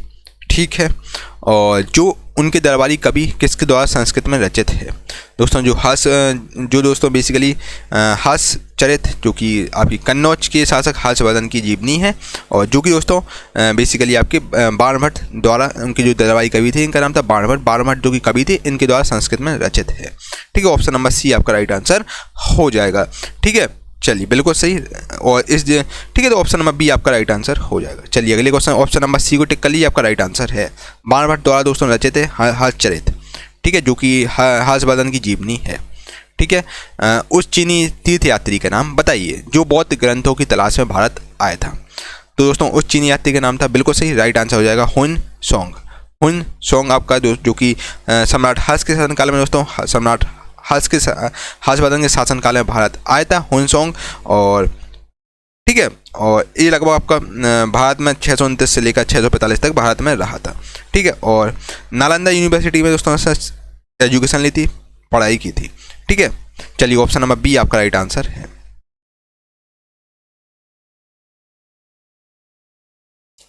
चालुक्य शासक पुलकेशिन की हर्षवर्धन पर विजय का वर्ष कब हुई थी? चालुक्य शासक थे जो कि पुलकेशिन थे, उनकी हर्षवर्धन पर विजय किस वर्ष हुई थी? ठीक है, यानी कि पुलकेशिन कब जीते थे?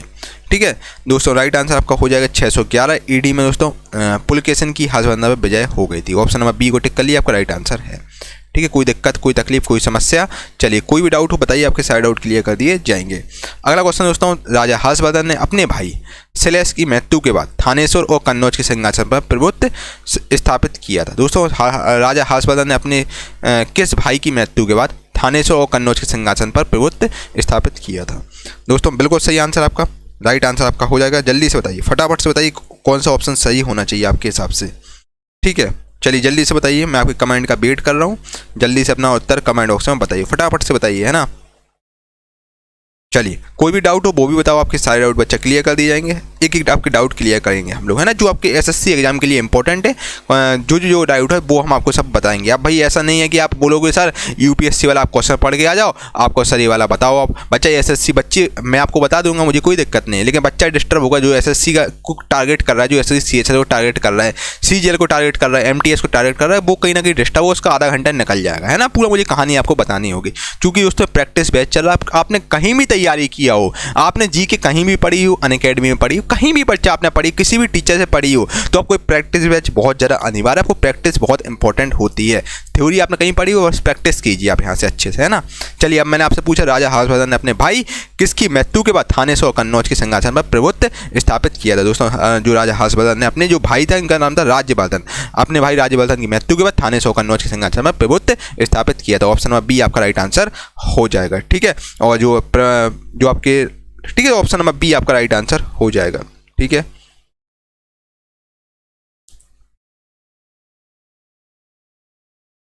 किसके शासनकाल में चीनी यात्री हुनसोंग भारत आया था? अभी मैंने आपको जस्ट बताया दोस्तों, तो ये आपका हर्षवर्धन के शासनकाल में दोस्तों चीनी यात्री हुनसोंग भारत आया था। और ये आपका बेसिकली जो आपका जो 629 से लेकर 645 ईस्वी तक भारत में रहा था, और इसने जो बौद्ध विश्वविद्यालय में पढ़ने के लिए भारत आया था, जो कि नालंदा यूनिवर्सिटी थी, और वहाँ पर पढ़ने के लिए भारत आया था। ठीक है, ऑप्शन नंबर डी आपका राइट आंसर हो जाएगा। ये भारत में 15 साल तक रहा था। ठीक है, अगले क्वेश्चन में चलते हैं बिना देरी किए हुए। अगला क्वेश्चन आपके सामने ये रहा, देखिए, राजा हर्ष ने अपनी राजधानी कहाँ से कहाँ पर स्थानांतरित की थी। दोस्तों राजा हर्षवर्धन ने अपनी राजधानी दोस्तों बेसिकली थानेश्वर से कन्नौज स्थानांतरित कर दी थी। पहले थानेश्वर इनकी राजधानी होकर थी, फिर उन्होंने कन्नौज ट्रांसफर कर दी थी। ठीक है, अपने भाई की मृत्यु के बाद उन्होंने थानेश्वर से कन्नौज राजधानी कर दी थी। ऑप्शन नंबर ये आपका राइट आंसर हो जाएगा। ठीक है, चलिए अगला क्वेश्चन है दोस्तों, 1911 तक ब्रिटिश भारत की राजधानी कौन सा शहर था। ठीक है, बताइए भाई फटाफट से बताइए। देखो 1911 तक ब्रिटिश भारत की राजधानी कौन सा शहर था। दोस्तों 1911 तक की बात करें तो 1911 तक जो आपकी ब्रिटिश भारत की राजधानी थी वो आपकी कलकत्ता हुआ करती। Option number Calcutta right answer हो जाएगा। फिर कलकत्ता में नई दिल्ली आपकी दिल्ली राजधानी हो गई थी। ठीक है, और उस समय दोस्तों हम कलकत्ता बोलते हैं, अब इसको हम कोलकाता कहते हैं। और 1911 में जो आपके वायसराय थे लॉर्ड हार्डिंग ने फिर दिल्ली को राजधानी बना दिया था। 1911 में बोल दिया था, 1912 में दिल्ली भारत की राजधानी बन गई थी। ठीक है, तो ऑप्शन नंबर ये आपका कलकत्ता राइट आंसर हो जाएगा। ठीक है, 1912 से आपकी दोस्तों दिल्ली राजधानी हो गई थी भारत की। ठीक है, पहले आपकी कलकत्ता हुआ करती थी और अब आपका इसको कोलकाता हम कहते हैं। ठीक है, ऑप्शन नंबर ये आपका राइट आंसर हो जाएगा। चलिए अगले क्वेश्चन में चलते हैं। दक्षिण के चोल शासकों के प्रभाव का काल क्या था। चोल वंश के बारे में बता दूं क्या आपको कुछ। चलिए जो इम्पोर्टेंट है वो मैं आपको क्या बता देता हूँ, ताकि आपका यहाँ से सारे क्वेश्चन सॉल्व आउट हो जाए, सब आपको आंसर अच्छे तरीके से आ जाए। चलिए दोस्तों जो मैं थ्योरी बताता हूँ उनको जरूर आप नोट डाउन कर लीजिएगा। पेन और पेपर लेके बैठिए, मैं बार बार कह रहा हूँ बच्चा पेन और पेपर लेके बैठिए। पेन और पेपर ये आपको कलम क्रांति दिलाएगा, कलम से ही दोस्तों क्रांति होगी, आपका सिलेक्शन होगा। ठीक है, तो बिल्कुल आपको आलस नहीं करना है बच्चा। चोल साम्राज्य की अगर हम बात करें, चोल डायनेस्टी की बच्चा बात करें, सुनो ना बात को मेरे प्यारे दोस्तों। चोल साम्राज्य की अगर हम बात करें तो चोल साम्राज्य के संस्थापक कौन थे। तो इसके संस्थापक एग्जाम में पूछता भाई संस्थापक कौन है, अभी आपको आगे दिखेंगे। तो इसके संस्थापक थे विजयालय इसके संस्थापक थे। और जिन्होंने दोस्तों 850 से लेकर 887 ईस्वी तक इन्होंने शासन किया था। और इन्हें उपाधि किसकी दी गई थी, इन्हें उपाधि दी गई थी बेसिकली किसकी, नरकेसरी की इन्हें उपाधि दी गई थी, जो एग्जाम में कम पूछा जाता है। बता दिया तब भी मैंने आपको नॉलेज की दी। और इन्होंने राजधानी जो चोल शासकों की जो चोल शासक थे इनकी राजधानी कौन सी थी भाई, तंजौर थी। ठीक है, जहाँ पर वैद्येश्वर मंदिर भी है। और दोस्तों राज जो आपके चोल बहुत ही प्रतापी राजा हुआ करते, साउथ में इनका एक तरफ दबदबा था। राज प्रथम थे जो कि दोस्तों इन्होंने ही दोस्तों श्रीलंका पर आक्रमण कर दिया था। ठीक है, रामेश्वरम से आपकी श्रीलंका की रास्ता गई है और जो कि मन्नार की खाड़ी है। और राज प्रथम ने ही दोस्तों श्रीलंका पर आक्रमण कर दिया था। और इसने महेंद्र जो राजा थे श्रीलंका के, वो महेंद्र फिफ्थ थे, उनको हरा दिया था और श्रीलंका पर इसने आक्रमण कर लिया था। ठीक है, और श्रीलंका तक इसका शासन फैल गया था राज प्रथम का। और इसके फॉलोवर किसका था, शैव धर्म के। दोस्तों साउथ के जितने भी लोग हैं वो सब शैव धर्म के अनुयायी थे, जो चोल वगैरह सब शैव धर्म के अनुयायी थे। ठीक है, शैव धर्म यानी कि भगवान शिव। ठीक है, चलिए जो दोस्तों तंजौर में आपका जो बृहदेश्वर मंदिर है, तंजौर में राजेश्वर मंदिर, इसको हम बृहदेश्वर मंदिर बोलते हैं, जो कि भगवान शिव का मंदिर है, जो कि इसने बनवाया था, राज प्रथम ने मंदिर बनवाया था। और चोल साम्राज्य का सर्वाधिक विस्तार हुआ था। और अंतिम शासक दोस्तों इस वंश के आपके कौन थे, अंतिम शासक की अगर हम बात करें तो अंतिम शासक दोस्तों यहाँ के राजेंद्र थर्ड आपके इस वंश के अंतिम शासक हुआ करते थे। और जो नटराज दोस्तों प्रतिमा है, नटराज प्रतिमा दोस्तों चोल कला का सांस्कृतिक निचोड़ भी हम लोग कहते हैं। ठीक है, तो आपने देखा होगा तो साउथ में चोल मंदिर वगैरह में नटराज प्रतिमा होती है। नटराज मतलब शिव जी का एक अवतार है जिसमें शिव जी तांडव कर रहे हैं, डांस कर रहे हैं, वो प्रतिमा है। ठीक है, तो दोस्तों मैंने आपको बता दिया जो इंपॉर्टेंट पॉइंट थे वो मैंने आपको सब खैर बता दिए हैं। अब चलते हैं क्वेश्चन की ओर बिना देर किए हुए। दक्षिण के चोल शासकों का प्रभाव कब तक, जो दक्षिण के दोस्तों चोल शासकों के प्रभाव का काल कब तक का था। ठीक है, तो ये आपका बताइए। तो राइट आंसर आपका हो जाएगा ऑप्शन नंबर बी, 9वीं सेंचुरी, 9वीं शताब्दी ईस्वी तक का इनका प्रभाव था। ठीक है, दक्षिण के चोल शासकों का। ठीक है, चलिए ऑप्शन नंबर आपका बी राइट आंसर हो जाएगा। इसके बारे में मैंने आपको खैर बता ही दिया है। ठीक है, तो 9वीं सेंचुरी में इन लोगों का प्रभाव होता है। और विजयालय 550 से 887 तक ये शासन रहा था। फिर उसके बाद दोस्तों इनका मतलब 9वीं सेंचुरी के आसपास इनका शासन अच्छा खासा रहा था दक्षिण के। ठीक है, चलिए अगले क्वेश्चन में चलते हैं। 30वीं शताब्दी में बाकाटक वंश का संस्थापक कौन था। दोस्तों 30वीं शताब्दी में जो बाकाटक वंश था उसका संस्थापक आपका बिल्कुल सही राइट आंसर आपका हो जाएगा।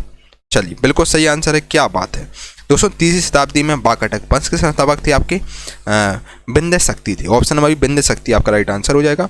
और वाकाटक जो वंश है इसकी स्थापना दोस्तों की गई थी कब? 255 ईस्वी में इसकी स्थापना की गई। किसके द्वारा? विंध्य शक्ति द्वारा।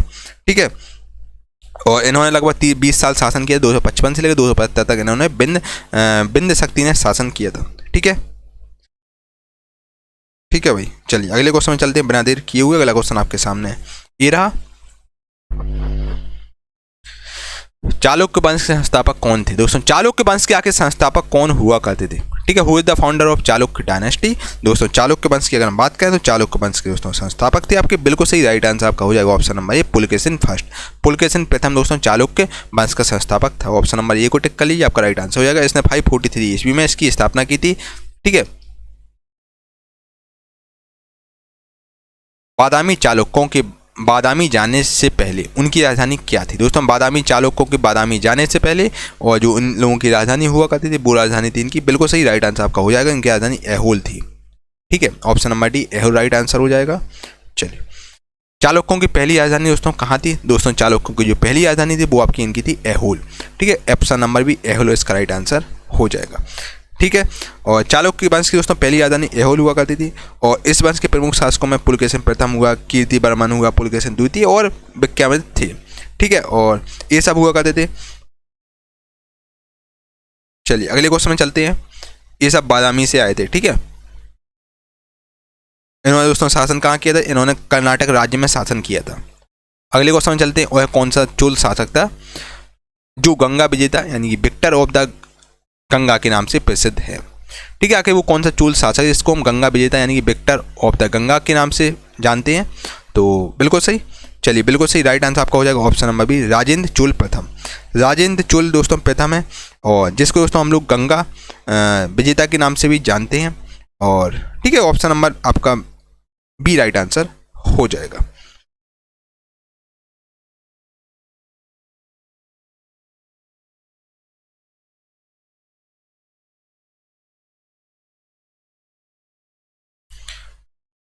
निम्नलिखित में से ऐसी कौन सी एकमात्र शाही जोड़ी है जिसे जैसी चोल शिलालेखों द्वारा वर्णित की गई है? निम्नलिखित में दोस्तों ऐसी कौन सी एकमात्र शाही जोड़ी है जैसी चोल शिलालेखों द्वारा वर्णित की गई है? तो राइट आंसर आपका हो जाएगा ऑप्शन नंबर ए पल्ली चंदम, जैन संस्थानों को दान की गई भूमि। ठीक है दोस्तों, चोल शिलालेखों में वर्णित जो भूमियाँ इस प्रकार से पल्ली चंदम जो कि जैन संस्थानों को दान की गई भूमि है, ये शिलालेख में वर्णित है।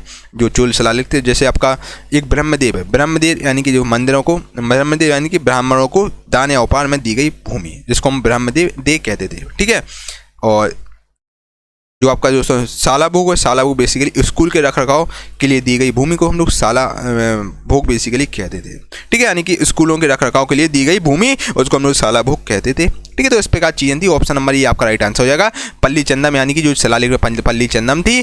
तो इस प्रकार दोस्तों सिक्वेंस था आपका पल्ली चंदम यानी कि जो कि जैन संस्थानों को दान की गई भूमि उसको हम पल्ली चंदन कहते, शिलालेख में ऐसा लिखा हुआ था। ठीक है, चलिए अगले क्वेश्चन में चलते हैं बिना देर किए हुए। निम्नलिखित में से कौन से पल्लव राजा ने चालुक्य राजा पुलकेशिन द्वितीय को पराजित करके और उनका वध करके वातापी कोंड का खिताब हासिल किया था? तो वो कौन से पल्लव राजा थे इन्होंने दोस्तों चालुक्य राजा पुलकेशिन द्वितीय को हरा दिया था और उनका वध करके वातापी कोंड का खिताब हासिल किया था? तो उस राजा का नाम था दोस्तों, बिल्कुल सही आंसर आपका दोस्तों, राइट आंसर आपका हो जाएगा option number A Narasimha Varman प्रथम। नरसिंह वर्मन प्रथम ने दोस्तों आपका जो राजा पुलकेशिन द्वितीय को हरा दिया था और फिर वातापी कोंड का खिताब दिया गया था। ठीक है, चलिए अगले क्वेश्चन में चलते हैं बिना देर किए हुए। शाही चोलाओं के अधीन राजस्व प्रशासन के संबंध में सालाभोग शब्द का क्या अर्थ था? दोस्तों सालाभोग शब्द का मतलब था कि विद्यालय के रखरखाव के लिए दान की गई भूमि। अभी मैंने आपको बताया सालाभोग यानी कि दोस्तों जो बेसिकली जो विद्यालय के रखरखाव के लिए दी गई भूमि को हम लोग सालाभोग कहते थे। ठीक है, जो स्कूलों के रखरखाव के लिए दी गई भूमि सालाभोग कहलाती थी। और उसी प्रकार दोस्तों मैंने आपको बताया जो आपका बेलन बगाई था बेसिकली गैर ग्रामीण किसानों को दी गई भूमि इस नाम से जानी जाती थी। ठीक है, तो इस प्रकार से दोस्तों चीज़ें थी। साला बुक यानी कि विद्यालय के रख रखाव के लिए दान की गई भूमि जो कि साला बुक कहलाती थी। ठीक है, साला बुक में आती थी। ऑप्शन नंबर ये आपका राइट आंसर हो जाएगा। दोस्तों देखिए, मैं एक चीज़ आपको बार बार बता रहा हूँ, एसएससी सीपीओ जो आपका 2019 में पेपर हुआ था, थोड़ा सा पेपर उसमें जीके टफ आया था। ठीक है, तो अगर आप सीपीओ वाले क्वेश्चन लास्ट में अगर ना भी करें तो चल जाएगा आपका। ठीक है, करके जाइएगा, वो ज़्यादा सही रहेगा। अगर ना भी करें तो चल जाएगा काम आपका। ठीक है, थोड़ा सा दोस्तों टफ आया था वो आपका जेई का। सीपीओ एग्जामिनर ने थोड़ा सा 2-4 क्वेश्चन ऊपर नीचे किए थे। श्रीलंका पर विजय प्राप्त करने वाला चोल वंश का सबसे पहला राजा कौन था, ये मैं आपको बता चुका हूँ। दोस्तों श्रीलंका पर विजय प्राप्त करने वाला चोल वंश का सबसे पहला राजा कौन सा था। अगर हम श्रीलंका की बात करें, श्रीलंका की स्थलीय सीमा तो है नहीं है। श्रीलंका भाई आपका यहाँ से ये रामेश्वरम है, आपका यहाँ रामेश्वरम है, ये आपका यहाँ श्रीलंका है। ठीक है, यहाँ पर दोस्तों जो यहाँ से धनुषकोडी से आपकी धनुषकोडी जगह है, धनुषकोडी आप श्रीलंका जा सकते हो, जो 18 किलोमीटर दूर स्थित श्रीलंका है, जो कि आपका मन्नार की खाड़ी यहाँ से कनेक्ट करती है, जो कि दोस्तों धनुषकोडी लास्ट लैंड है इंडिया की। ठीक है, यहाँ से दोस्तों आपका श्रीलंका आप जा सकते हैं, जो कि तमिलनाडु में आपका रामेश्वरम आता है। और यहाँ पर दोस्तों यहाँ से इसने आक्रमण किया था श्रीलंका पर, और श्रीलंका के राजा थे जिनको इन्होंने हरा दिया था, जिसका नाम था दोस्तों महेंद्र फाइव था, जो कि आपका हरा दिया था राजाराज प्रथम ने दोस्तों हरा दिया था। तो आपका राइट आंसर हो जाएगा। और राजाराज प्रथम को दोस्तों हम लोग राजेंद्र फर्स्ट भी बोलते हैं। ठीक है, राजेंद्र फर्स्ट और राजराज प्रथम हम इनको बोलते हैं। और राजेंद्र फर्स्ट ने दोस्तों श्रीलंका पर विजय प्राप्त कर ली थी, और ये चोल वंश का सबसे पहला राजा हुआ करता था। ठीक है, राजेंद्र फर्स्ट। अंतिम शासक था इसका राजेंद्र थर्ड। ठीक है, इसको हम राजराज प्रथम भी कहते थे। इसी ने दोस्तों राजेश्वर मंदिर भी का निर्माण करवाया, जो कि तंजौर में आपका बृहदेश्वर मंदिर है। ठीक है, चलिए ऑप्शन नंबर बी आपका राइट आंसर है।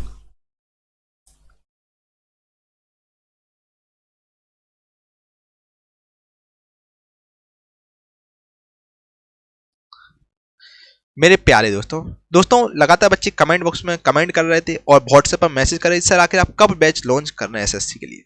दोस्तों वो दिन आ गया, मैंने आप लोगों के दोस्तों सफलता बैच लॉन्च, क्योंकि वन ऑफ द बेस्ट है ये आपका दोस्तों बैच, बाकी में आपको सफलता दिलाने का काम करेगा।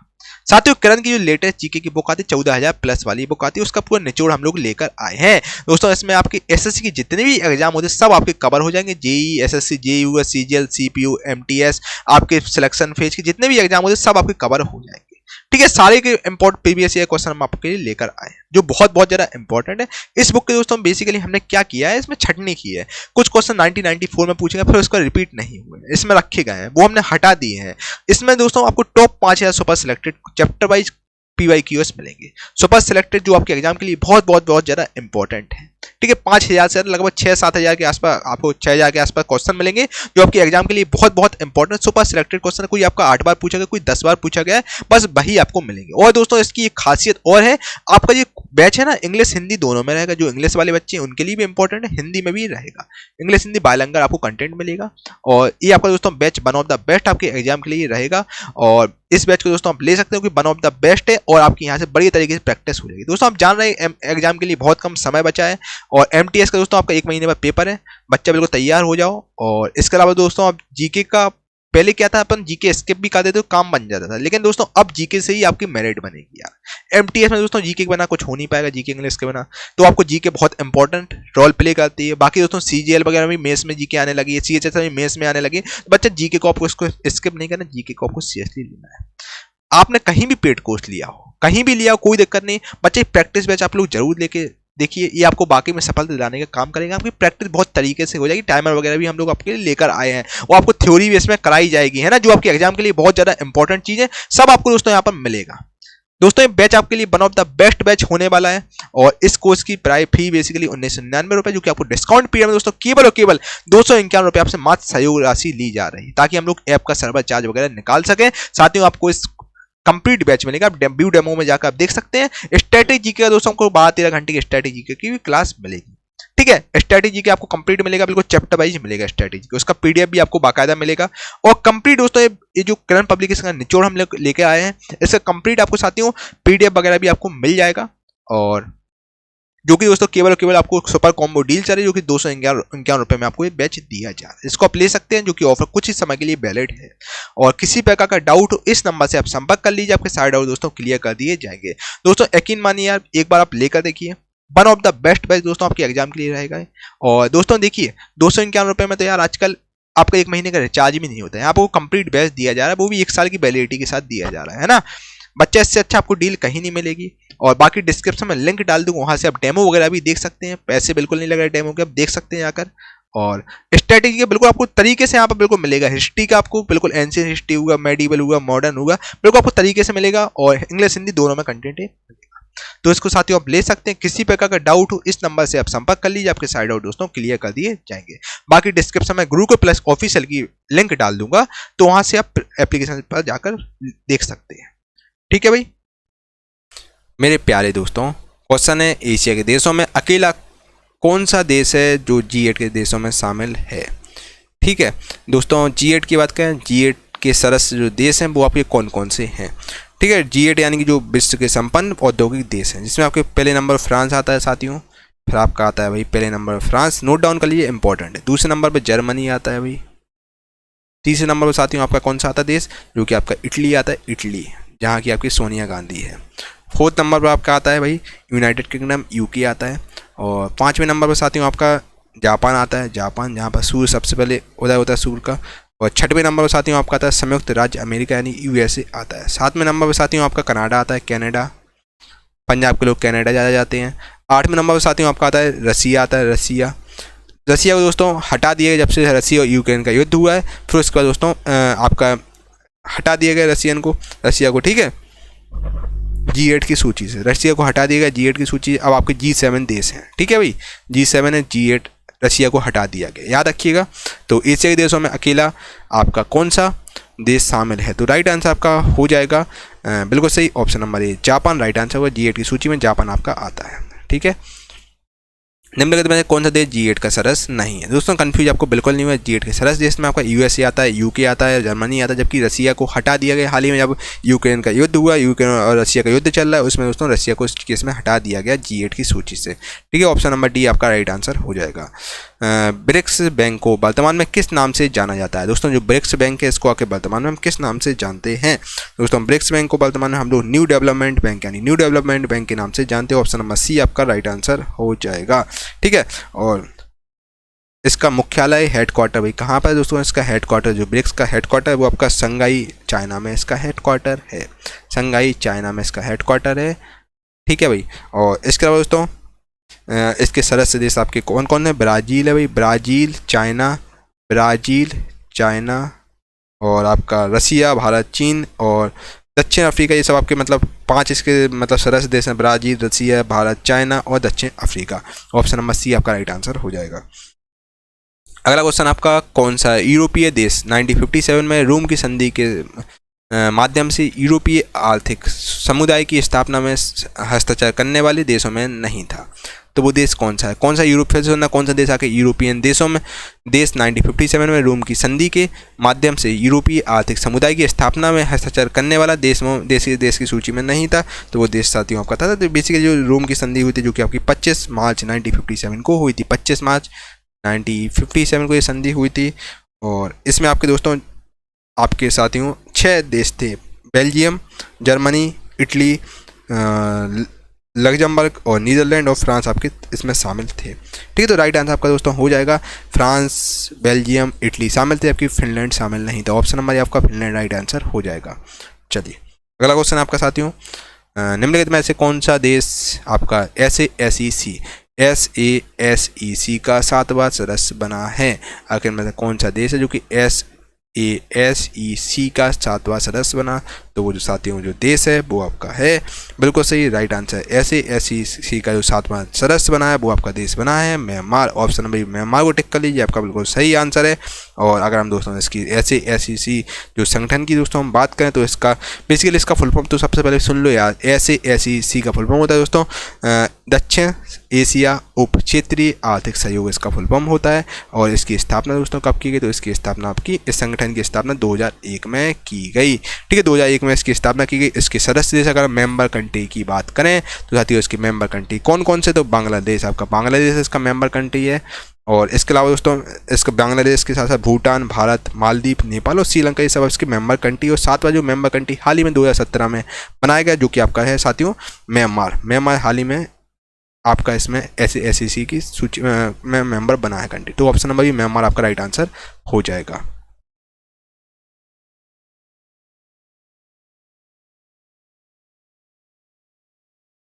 अगला क्वेश्चन, निम्नलिखित में से कौन सा उत्पादन संघ कार्टेल का उदाहरण है? आखिर में से कौन सा दोस्तों कार्टेल का एग्जाम्पल है? तो राइट आंसर आपका हो जाएगा ऑप्शन नंबर ए, ओपेक। ठीक है, ओपेक पेट्रोलियम निर्यातक देश का संगठन, ये आपका कार्टेल का उदाहरण है। ठीक है, अगर हम बच्चा ओपेक की अपन से बात करें, ओपेक की बात सुनो आप, ओपेक की बात सुनो भाई, ओपेक की देखो दोस्तों सुनो बात को, इसको मैं थोड़ा सा वो कर देता हूँ ताकि आपको चीज़ें अच्छे से समझ में आ जाएं। ठीक है मेरे भाई, तो ओपेक की बात सुनो आप। ओपेक का फुल फॉर्म तो आपको बता ही चुका हूँ, इसका फुल फॉर्म होता है पेट्रोलियम निर्यातक देशों का संगठन, इसका फुल फॉर्म होता है। और इसके अलावा साथियों इसकी स्थापना कब हुई ओपेक की? तो स्थापना की अगर हम बात करें तो ओपेक की स्थापना 1960 में की गई। कहाँ पर? बगदाद में की गई। ये बेसिकली पेट्रोल यहाँ पर होता है सबसे ज़्यादा, उनमें सदस्य हैं सब ओपेक। ठीक है, और हेडक्वार्टर इसमें इसका बेना में हेडक्वार्टर है।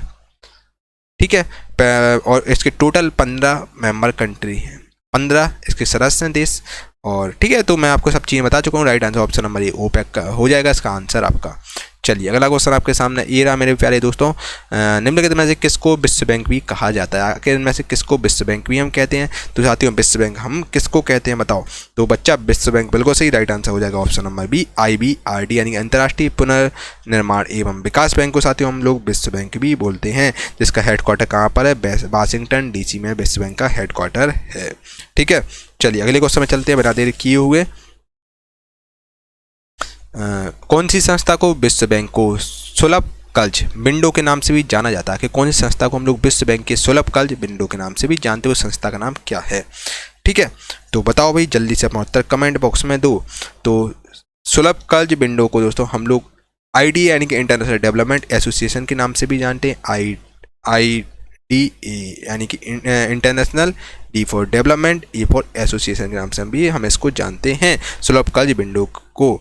ठीक है, और ये बेसिकली दोस्तों ये विश्व बैंक के अंतर्गत कार्य करने वाला एक संस्था होता है जो कि विश्व के गरीब और विकासशील देशों को उदार पैसा देता है, उदार ऋण देता है। और ठीक है, और इसका जो मुख्यालय है जो आपका IDA इसका मुख्यालय जो कि वाशिंगटन, जो विश्व बैंक है इसका मुख्यालय दोस्तों कहाँ पर है? वाशिंगटन DC में है, वाशिंगटन DC में इसका मुख्यालय है। ठीक है, तो ऑप्शन नंबर आप बी को टिक कर लो, आपका राइट आंसर है। अगला क्वेश्चन, विशेष आहरण अधिकार किसने बनाए थे? Special drawing right were created by, special drawing right आखिर किसने क्रिएट किए थे? तो ये आपका जो स्पेशल जो आहरण जो आपके अधिकार ये आपके किसके द्वारा बनाए गए थे? तो ये आपके IMF द्वारा बनाए गए थे। स्पेशल ड्राइंग राइट आपके IMF यानी कि अंतर्राष्ट्रीय मुद्रा कोष द्वारा ये बनाए गए थे। और जो आपके IMF के आपके टोटल आपकी अगर बात करें IMF के टोटल आपके 178 सदस्य देश है।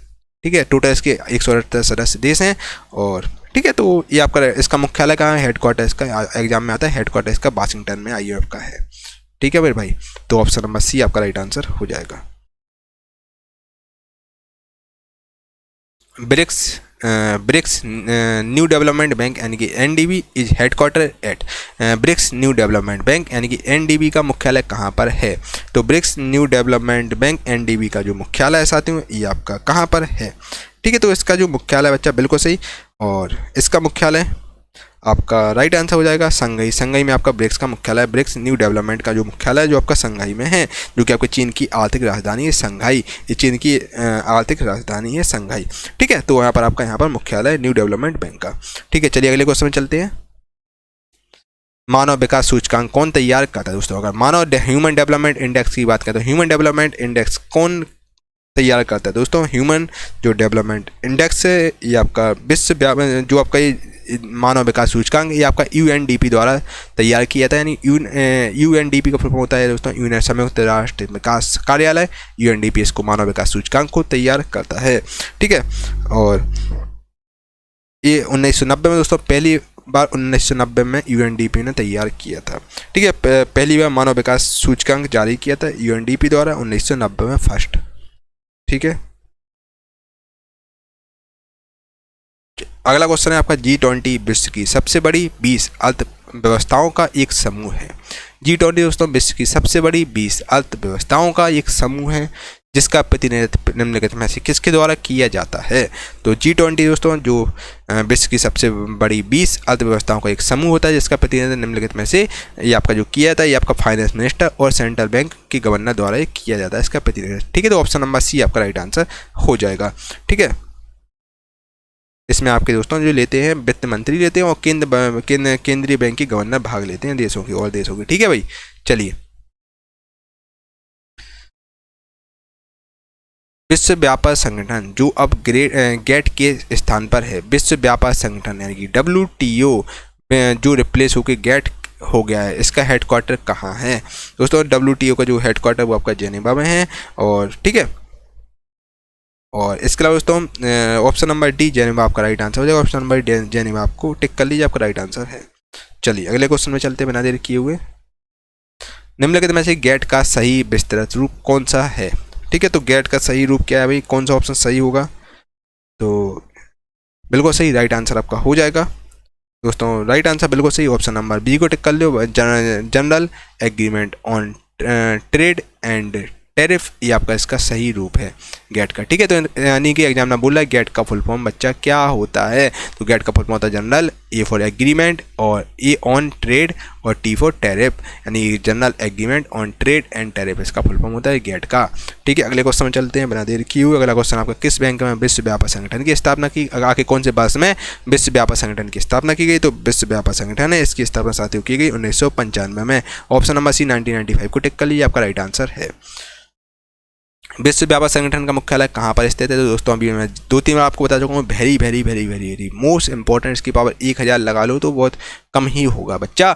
जो विश्व व्यापार संगठन यानी कि WTO है, इसका जो आपका जो मुख्यालय है, तो इसका मुख्यालय भाई कहाँ है। बहुत बहुत इंपॉर्टेंट क्वेश्चन आपके एग्जाम के लिए। तो बच्चा इसका मुख्यालय मैं 10 बार बता चुका हूँ, इसका मुख्यालय जेनेवा में है। तो ऑप्शन नंबर बी जेनेवा को टिक कर लो। क्या दिक्कत है भाई, राइट आंसर आपका जेनेवा हो जाएगा। चलिए अगले क्वेश्चन में चलते हैं। निम्नलिखित में से कौन सी संस्था वर्ल्ड बैंक के नाम से भी जानी जाती है। तो कौन सी संस्था है इसको हम वर्ल्ड बैंक के नाम से भी जानते हैं। तो वर्ल्ड बैंक के नाम से साथियों हम लोग राइट आंसर हो जाएगा option number B A international bank of reconstruction and development. ठीक है, international bank of reconstruction and development को दोस्तों हम लोग वर्ल्ड बैंक के नाम से भी जानते हैं। ये आपकी संस्था वर्ल्ड बैंक की ही एक संस्था है। ठीक है, और वर्ल्ड बैंक का दोस्तों अगर मुख्यालय की बात करें तो इसका मुख्यालय बच्चा कहाँ है, वाशिंगटन DC में इसका मुख्यालय है वर्ल्ड बैंक का। ठीक है, और हम इसको IBRD बोलते हैं, IBRD शॉर्ट फॉर्म में बोलते हैं। और ठीक है, और जो वर्ल्ड बैंक है इसकी स्थापना आपकी 1944 में की गई थी। और इसका दूसरा नाम आपका अंतर्राष्ट्रीय पुनर्निर्माण और विकास बैंक यानी कि दोस्तों IBRD इसका फुल फॉर्म है। ठीक है, इसका वर्ल्ड बैंक का दूसरा नाम है आपका IBRD। और इसके अलावा साथियों जो वर्ल्ड बैंक इसकी स्थापना 1944 में की गई, जो कि मैं आपको बता चुका हूँ। चलिए अगले क्वेश्चन में चलते हैं बिना देर किए हुए। अगला क्वेश्चन आपके सामने ये रहा। निम्नलिखित में से कौन सा देश ब्रिक्स ग्रुप का सदस्य नहीं, आखिर में कौन सा देश है जो कि ब्रिक्स ग्रुप का सदस्य जो कि नहीं है। तो वो कौन सा देश है। तो राइट आंसर आपका हो जाएगा बिल्कुल सही, राइट आंसर हो जाएगा इंडोनेशिया। इंडोनेशिया ब्रिक्स में नहीं आता। ब्रिक्स के सदस्य देश में इंडोनेशिया नहीं आता है। ब्राज़ील, रसिया, चाइना आता है, जबकि इंडोनेशिया नहीं आता है। ठीक है, ऑप्शन नंबर आपको डी को टिक कर लो, आपका राइट आंसर है। चलो हाँ, ब्रिक्स के संबंध में आपको कुछ चीज़ें बता देते हैं भाई। ब्रिक्स दोस्तों ब्रिक्स के जो संस्थापक सदस्य हैं वो कौन कौन से भाई, संस्थापक सदस्य इसके कौन कौन से ब्रिक्स के। तो इसमें आपके ब्राज़ील आता है, रसिया आता है, ब्राज़ील आता है, रसिया आता है, रसिया एक आपका इसमें भारत आता है और चाइना आता है। ब्रिक्स में आपके भारत और चाइना आते हैं, जिससे संस्थापक सदस्य हैं भारत और चाइना। ठीक है, और एक आर्थिक संगठन होता है ब्रिक्स, और इसकी स्थापना अभी हाल ही में 10-12 साल पहले की गई थी स्थापना, जो कि 16 जून के समय की गई। 16 जून को 2009 को इसकी स्थापना की गई ब्रिक्स की। ठीक है, और ये आपकी स्थापना कहाँ की गई, एक रसिया में जगह है, रसिया में एक जगह है आपके एक्टेरिनबर्ग एक जगह है रसिया में, वहाँ पर ही इसकी स्थापना की गई। एक्टेरिनबर्ग वहाँ पर इसकी स्थापना की गई ब्रिक्स की। तो राइट आंसर आपका क्या हो जाएगा, ऑप्शन नंबर डी, इंडोनेशिया इसमें नहीं आता ब्रिक्स की सूची में। ब्रिक्स के सदस्य देश में इंडोनेशिया नहीं आता है। वर्ल्ड इकोनॉमिक आउटलुक रिपोर्ट किसके द्वारा प्रकाशित की जाती है? वर्ल्ड इकोनॉमिक आउटलुक जो रिपोर्ट है, वर्ल्ड इकोनॉमिक आउटलुक रिपोर्ट आके कौन प्रकाशित करता है, कौन पब्लिश करता है? दोस्तों ये ईयर में 2 बार, अगर हम दोस्तों बात करें वर्ल्ड इकोनॉमिक आउटलुक की, तो ये हर साल 2 बार की जाती है। ये ईयर में 2 बार आपकी की जाती है, ईयर में 2 बार होती है। और दोस्तों इसको जो प्रकाशित करता है वो आपका IMF करता है, यानी कि इंडियन अंतर्राष्ट्रीय मुद्रा कोष इसको प्रकाशित करता है। दोस्तों IMF के बारे में बता ही चुका हूँ। इसका IMF का स्थापना 1945 में की गई थी और इसका मुख्यालय आपका वाशिंगटन DC में है। वाशिंगटन DC में इसका मुख्यालय है। ठीक है, चलिए अगला क्वेश्चन आपका देखिए क्या दिक्कत है। अगला क्वेश्चन भाई देखो यार, क्या बात है यार, बहुत बढ़िया बहुत बढ़िया, क्या बात है। आप लोगों के कमेंट बिल्कुल सही आ रहे हैं, आंसर आपके सब सही आ रहे हैं। चलो, निम्नलिखित में से कौन सा निकाय मुख्य रूप से अंतर्राष्ट्रीय वित्तीय प्रणाली की अखंडता को बनाए रखने से संबंधित है? ठीक है, निम्नलिखित में से कौन सा जो निकाय है जो कि मुख्य रूप से अंतर्राष्ट्रीय वित्तीय प्रणाली की अखंडता को बनाए रखने से संबंधित है? तो वो आपका है FATF। ऑप्शन में भी FATF आपका राइट आंसर हो जाएगा, जिसका फुल फॉर्म होता है साथियों FATF का फुल फॉर्म सुनिएगा, इंपॉर्टेंट है। F होता है फाइनेंशियल, A फॉर आपका होता है, नोट डाउन कर लीजिए, नोट डाउन करना हो तो A for action, T for आपका साथियों होता है बेसिकली टास्क, और F फॉर क्या होता है, फोर्स होता है। इसका फुल फॉर्म होता है FATF का। ठीक है, और ये आपका एक अंतर्राष्ट्रीय संस्था होती है जो कि काले धन को वैध धन बनाने से रोकने और अंतर्राष्ट्रीय वित्तीय प्रणाली की अखंडता को बनाए रखने से संबंधित नीतियाँ बनाने के लिए 1989 में शुरू की गई थी वाली संस्था। ठीक है, ऑर्गेनाइजेशन होती है जो काले धन को रोकती है। ठीक है, तो आपका राइट आंसर, और इसका जो ठीक है, तो आपका क्वेश्चन का बोला निम्नलिखित में कौन सा निकाय मुख्य रूप से अंतर्राष्ट्रीय वित्तीय प्रणाली की अखंडता को बनाए रखने से संबंधित है? तो आपका राइट आंसर हो जाएगा FATF। ऑप्शन में भी FATF को टिक कर लीजिए, आपका राइट आंसर है। FATF आपकी फाइनेंशियल सिस्टम को मेंटेन करता है।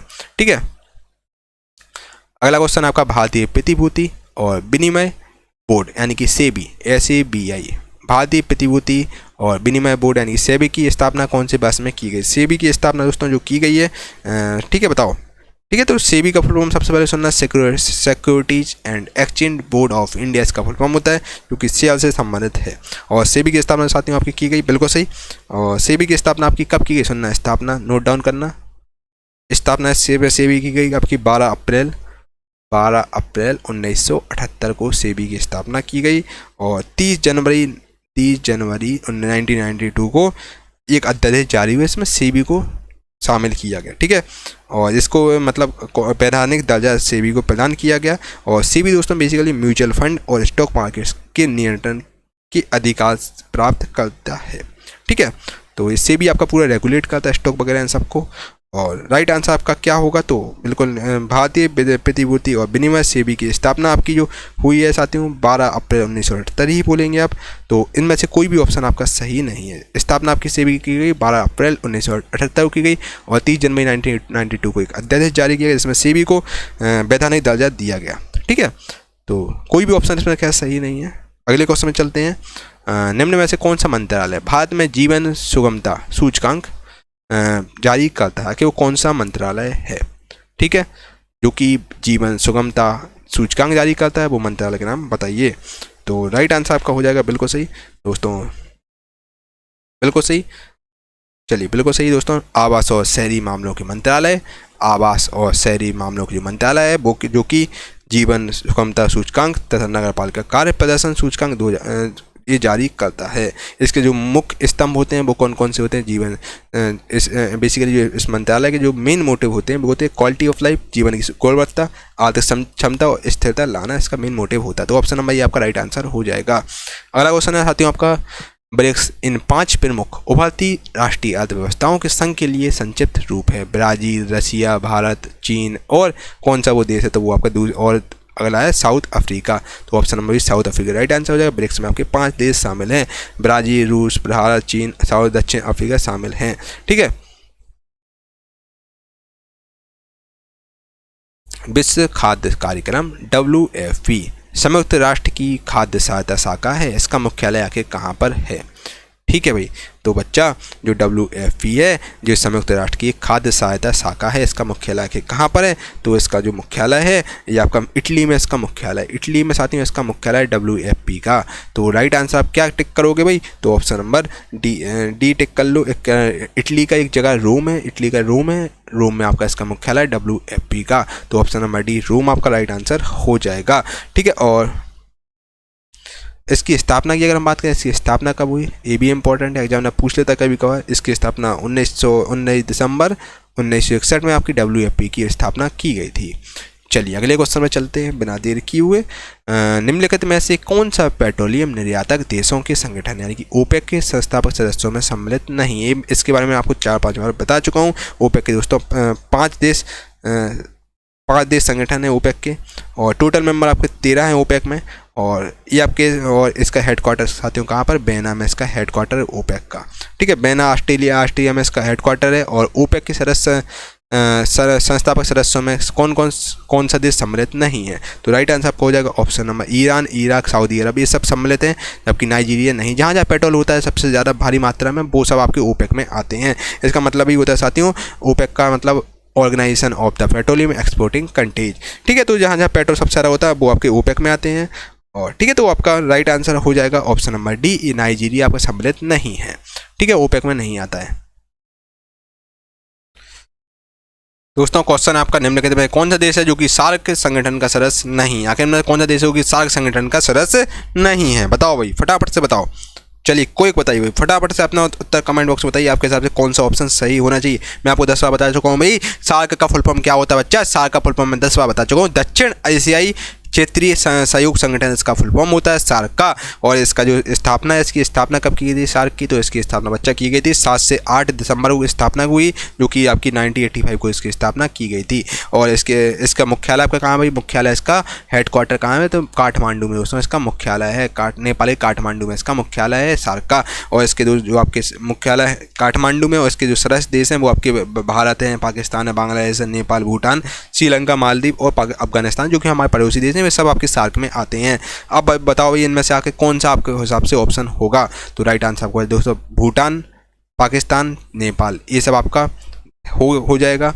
जबकि दोस्तों आपका राइट आंसर ऑप्शन नंबर ए हो जाएगा चाइना, आपका सार्क में सार्क का सदस्य देश नहीं है, सार्क का चाइना नहीं है, option number A China right answer हो जाएगा। सार्क का हेडक्वार्टर कहाँ है याद रखिएगा, जो सार्क कंट्री है, जो सार्क है, सार्क के जो सदस्य आपके सब मैंने बताया पड़ोसी, और सार्क का जो हेडक्वार्टर है वो आपका दोस्तों काठमांडू, नेपाली काठमांडू में है। तो याद रखिए बहुत बहुत इंपॉर्टेंट एग्जाम में काफ़ी बार पूछा जा चुका है। निम्नलिखित में दोस्तों किस वर्ष में दक्षिण एशियाई क्षेत्रीय सहयोग संगठन की स्थापना की गई, तो इसकी स्थापना भी जस्ट मैंने आपको बताया। तो सार्क की जो स्थापना आपकी 7 से 8 दिसंबर के बीच की गई, जो कि आपके 1985 को की गई। ठीक है, 1985 को इसकी सार्क की स्थापना की गई। तो ऑप्शन नंबर आप ये को टिक कर लीजिए, आपका राइट आंसर है। ठीक है, चलिए अगला क्वेश्चन है आपका, निम्नलिखित में से कौन भारत तथा पाकिस्तान के बीच नियंत्रण रेखा पर युद्ध विराम के उल्लंघन की निगरानी करता है तथा विवरण देता है, तो वो कौन है। ठीक है, तो वो आपका जो निम्नलिखित में आके कौन है जो कि भारत और पाकिस्तान के बीच जो नियंत्रण रेखा है, नियंत्रण रेखा पर युद्ध विराम के उल्लंघन की निगरानी करता है और विवरण भी देता है, तो वो आपका देता है आपका UNMOGIP। ठीक है, UNMOGIP, जिसका साथियों फुल फॉर्म होता है यू फॉर होता है यूनाइटेड, एन फॉर नेशन होता है United Nation, M for military, O for आपका ऑब्जर्वर, और जी पर साथियों आपका होता है इसका ग्रुप, और आई पर होता है इसका इंडिया, और P for Pakistan, India and Pakistan इसका फुल फॉर्म होता है, जो कि मैं आपको बता चुका हूँ, जल्दी में मैंने बताया, सुन लीजिएगा बात को। ठीक है, और जो कि भारत और पाकिस्तान के बीच नियंत्रण रेखा पर युद्ध विराम के उल्लंघन पर निगरानी करता है UNMOGIP, इसका मतलब होता है फुल फॉर्म यूनाइटेड नेशन आपका military observer group in Indian और पाकिस्तान, इसका फुल फॉर्म होता है। तो ऑप्शन नंबर बी को टिक कर लिए, आपका राइट आंसर हो जाएगा। चलिए अगला क्वेश्चन आपके सामने ये रहा, आगे कौन सी ईस्वी में संयुक्त राष्ट्र अधिकार पत्र यानी कि UN चार्टर के समर्थन के बाद भारत संयुक्त राष्ट्र में शामिल हुआ था। तो UN चार्टर के समर्थन के बाद भारत जो संयुक्त राष्ट्र में जो शामिल हुआ था, तो भारत आपका सही आंसर है आपका अक्टूबर 1945 को, 24 अक्टूबर 1945 में आपका संयुक्त राष्ट्र में भारत शामिल हुआ था। ठीक है, UN चार्टर के अनुसमर्थन के बाद दोस्तों संयुक्त राष्ट्र अधिकार पत्र यानी कि यूएन चार्टर के जो अनुसमर्थन के बाद भारत सरकार आपकी जो अक्टूबर 1945 में शामिल हुई थी संयुक्त राष्ट्र की सूची में। ठीक है, चलिए अगले क्वेश्चन में चलते हैं। ऑप्शन नंबर सी इसका राइट आंसर होगा। अगला क्वेश्चन है साथियों आपका स्लैश, क्या इसका आंसर में अक्टूबर 1945 आंसर होगा आपका। चलिए अगला क्वेश्चन है आपका, वर्ल्ड एनर्जी आउटलुक को जारी किया जाता है। वर्ल्ड एनर्जी आउटलुक को कौन जारी करता है? तो वर्ल्ड एनर्जी आउटलुक को दोस्तों जारी किया जाता है, ये आपका जो एक संस्थान है जो कि अंतर्राष्ट्रीय ऊर्जा एजेंसी है, जो कि वर्ल्ड एनर्जी आउटलुक को जारी करती है।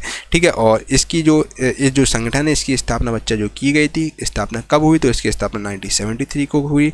और इसका मेन मोटिव क्या होता है, इसका मुख्य कार्य क्या होता है बच्चा? मुख्य कार्य की अगर हम बात करें तो इसका मेन मोटिव होता है, मुख्य कार्य रहता है कि ऊर्जा सुरक्षा, आर्थिक विकास और पर्यावरण जागरूकता करना। ठीक है, इसका मेन मोटिव होता है। तो वर्ल्ड एनर्जी आउटलुक को दोस्तों जारी जो करता है वो आपका है इंटरनेशनल एनर्जी एजेंसी यानी अंतर्राष्ट्रीय ऊर्जा एजेंसी इसको जारी करती है।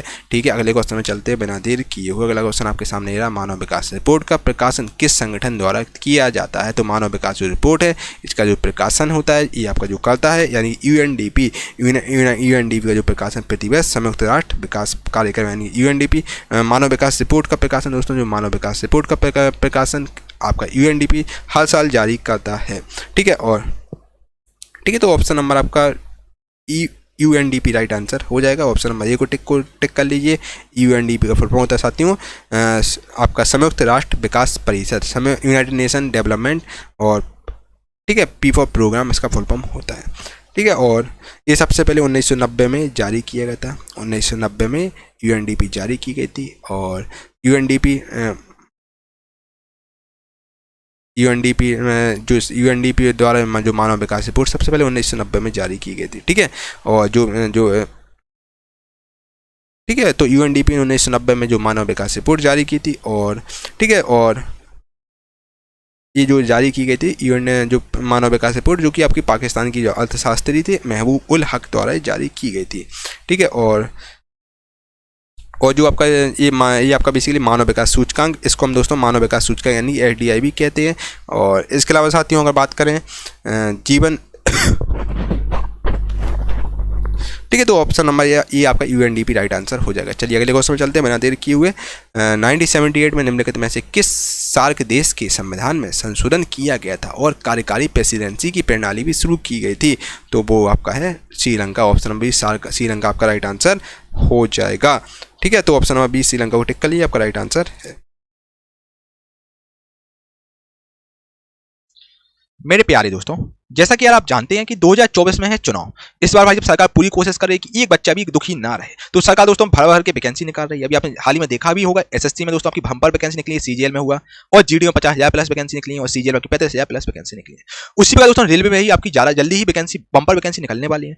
ये पूरा प्रॉपर दोस्तों जानकारी है। मेरी 40 से 50 स्टूडेंट से बात हुई जो ऑलरेडी सिलेक्टेड है। कोई एएलपी में लोको पायलट है, कोई साथियों ग्रुप डी में सिलेक्टेड, कोई आपका स्टेशन मास्टर है, और कोई एक 2-3 बच्चे हैं जेई हैं। तो मेरी बात हुई तो वो बच्चे बोल रहे हैं सर जल्दी रेलवे भी भर्ती निकालने वाली है। और इस बार दोस्तों रेलवे का एग्जाम आपका फास्ट होगा। जैसे ही दोस्तों नोटिफिकेशन निकले, जैसे एसएससी में होता है नोटिफिकेशन निकलता है 3 महीने बाद एग्जाम हो जाता है ना। उसी पर दोस्तों रेलवे में ही ऐसा ही होगा, क्योंकि दोस्तों रेलवे की बहुत ज्यादा किरकिरी ग्रुप डी के चक्कर में हुई, एनटीपीसी चक्कर में किरकिरी हुई। अब दोस्तों रेलवे नहीं चाह रही है कि भाई साहब अब हमारी दोबारा किरकिरी हो, क्योंकि 2024 में चुनाव है। रेलवे की दोस्तों बहुत जब भर्ती निकलती है तो उसमें करोड़ों लोग फॉर्म भरते हैं, तो काफी बड़े लेवल मास लेवल पर होता है। तो दोस्तों इस बार रेलवे फास्ट मोड पे काम करेगी, जल्दी आपकी प्रोसीजर कंप्लीट होगा। दोस्तों जल्दी आपको रेलवे एएलपी की भर्ती देखने को मिलेगी, एएलपी टेक्नीशियन, और आपको रेलवे की जो जेई की भर्ती है वो आपको देखने को मिलेगी। और दोस्तों ये आपको बम्पर वैकेंसी देखने को मिलेगी, 50 से 1 लाख के बीच आपको भर्ती देखने को मिलेगी, क्योंकि दोस्तों 2018 से लेकर अभी तक आपका एग्जाम नहीं हुआ, 5 साल तक एग्जाम नहीं हुआ, तो आपको बढ़िया देखने को वैकेंसी मिलेगी। और बिल्कुल आप तैयार हो जाओ भाई। आप दोस्तों बिहार तरफ जाएंगे तो बच्चा बिल्कुल तैयार रेडी हो गया है। अगर आप तैयार नहीं हो तो बच्चा अब तैयार हो जाओ, देर आए सवेर आए, ये बात समझ के बिल्कुल तैयार हो जाओ। अभी इस मूवमेंट से पढ़ाई चालू कर दो, ऐसा मौका दोस्तों आपको बार बार नहीं मिलेगा। ये बहुत अच्छी भर्ती होती है। ठीक है भाई साहब, अच्छे तरीके से लग जाओ। दोस्तों जब रेलवे ग्रुप डी का एग्जाम था, मेरे काफी बच्चे दोस्तों इस बार रेलवे ग्रुप डी में सिलेक्टेड है, मतलब हजारों की तादाद में बच्चे सिलेक्टेड ग्रुप डी में। यार मेरी बात हुई है कि भाई साहब आपको किस किस कोर्स से मदद मिली। तो बच्चों ने बोला सर आपकी जो विज्ञान Chalisa one of the best थी, इससे हमें काफी ज्यादा मदद मिली है, इससे काफी क्वेश्चन एग्जाम में देखने को मिले थे। ठीक है दोस्तों, और थोड़ा सा रेलवे का पोर्शन भी ग्रुप डी में थोड़ा टफ पोर्शन था, टफ था एग्जाम, क्योंकि एक ही शिफ्ट में था, मतलब एक ही फेज था। अब दोस्तों जो कि एएलपी का आपका 2 फेज में एग्जाम होगा, सीबीटी 1 और सीबीटी 2 होगा। ठीक है, तो 2 एग्जाम होंगे, तो आपका साइंस ईजीबी आपको देखने को मिलेगा। दोस्तों विज्ञान चालीसा सब बच्चों ने मोस्टली 95% बच्चों ने दोस्तों रिकमेंड किया कि सर विज्ञान Chalisa one of the best है।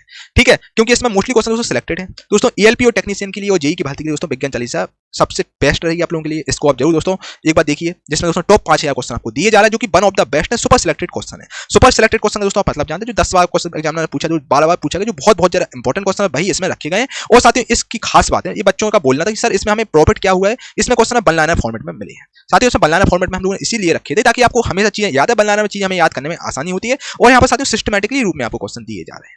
ठीक है, जो कि आपकी परीक्षा में 100% पूछे जाएंगे यार, है ना। तो साथियों विज्ञान Chalisa one of the best आपके एग्जाम के लिए रहेगी। आप एएलपी की तैयारी कर रहे हैं, टेक्नीशियन है, फिर आप जेई की तैयारी कर रहे हैं, दोस्तों यहाँ पर साइंस का बहुत इंपॉर्टेंट रोल प्ले साइंस करता है। दोस्तों आपका एएलपी की अगर बात करें, एएलपी में 20 क्वेश्चन साइंस के आते हैं, उसी पर दोस्तों अगर जेई की बात करें, जेई में आपके 30 क्वेश्चन साइंस से आते हैं। ठीक है, तो बच्चा साइंस बहुत इंपॉर्टेंट रोल प्ले करता है, तो आपको विज्ञान चालीसा के क्वेश्चन एक एक घोल के पीना है। साथियों पहले ई बुक आपको दी जा रही थी, पहले आपको ई बुक दी जाती है, ग्रुप डी का पेपर था, जो कि 199 रुपए में आपको दी जा रही थी। ठीक है, बच्चों का दोस्तों काफी मैसेज बच्चों के रहे, सर इसका कंप्लीट वीडियो कोर्स भी लॉन्च कीजिए आप, क्योंकि विज्ञान चालीसा बेस्ट है, यहाँ से क्वेश्चन मोस्टली फंस रहे हैं। तो वीडियो में दोस्तों क्या होता है, हमें चीजें आसानी होती हैं, इसका प्रॉपर आपको एक्सप्लेनेशन भी बताया गया है ना। कोई भी क्वेश्चन आप फंस गए तो आपने वीडियो देख ली दोस्तों, उसके लिए हमने आपको उसी मूल्य में 30+ वीडियो का पूरा कोर्स भी आपको फ्री में प्रोवाइड करा दिया है। ठीक है, अब यानी कि दोस्तों आपको ई बुक के साथ साथ कंप्लीट वीडियो कोर्स भी देखने को मिलेगा। ठीक है, जो कि दोस्तों ऑफर पीरियड में आपको देखने को मिल रहा है। ठीक है, फिर इसका प्राइस हाइक हो जाए मे बी। ठीक है, तो साथियों इस विज्ञान चालीसा को ले सकते हो कि वन ऑफ द बेस्ट आपके एग्जाम के लिए रहेगी। साथियों इसको ई बुक को आप प्रिंट आउट जरूर निकलवाइए। मैंने इसमें दोस्तों बेसिकली हिंदी इंग्लिश दोनों में है, या आपकी इंग्लिश हिंदी दोनों में है। ठीक है, एक आपका दोस्तों बुक फॉर्मेट में आपको मिलेगा, जिसको प्रिंट आउट करवाइए, और दोस्तों रोज सुबह उठ के रोज सुबह अपना डिसिप्लिन दोस्तों चीजें कीजिए। आप डिसिप्लिन में आपका करें तभी आपको यार तरक्की मिलेगी। रोज सुबह 1 घंटे दोस्तों विज्ञान चालीसा क्वेश्चन जरूर रटो, है ना। साइंस के दोस्तों क्यों आपको याद नहीं होता, साइंस दोस्तों आप एक क्वेश्चन रट लो यार, फिर साला कहाँ ही क्वेश्चन बाहर जाएगा। आपको 5 क्वेश्चन ही तो करने हैं यार, 5 क्वेश्चन ही रटने में दिक्कत हो रही है आपको, तो हो गई यार भाई बात।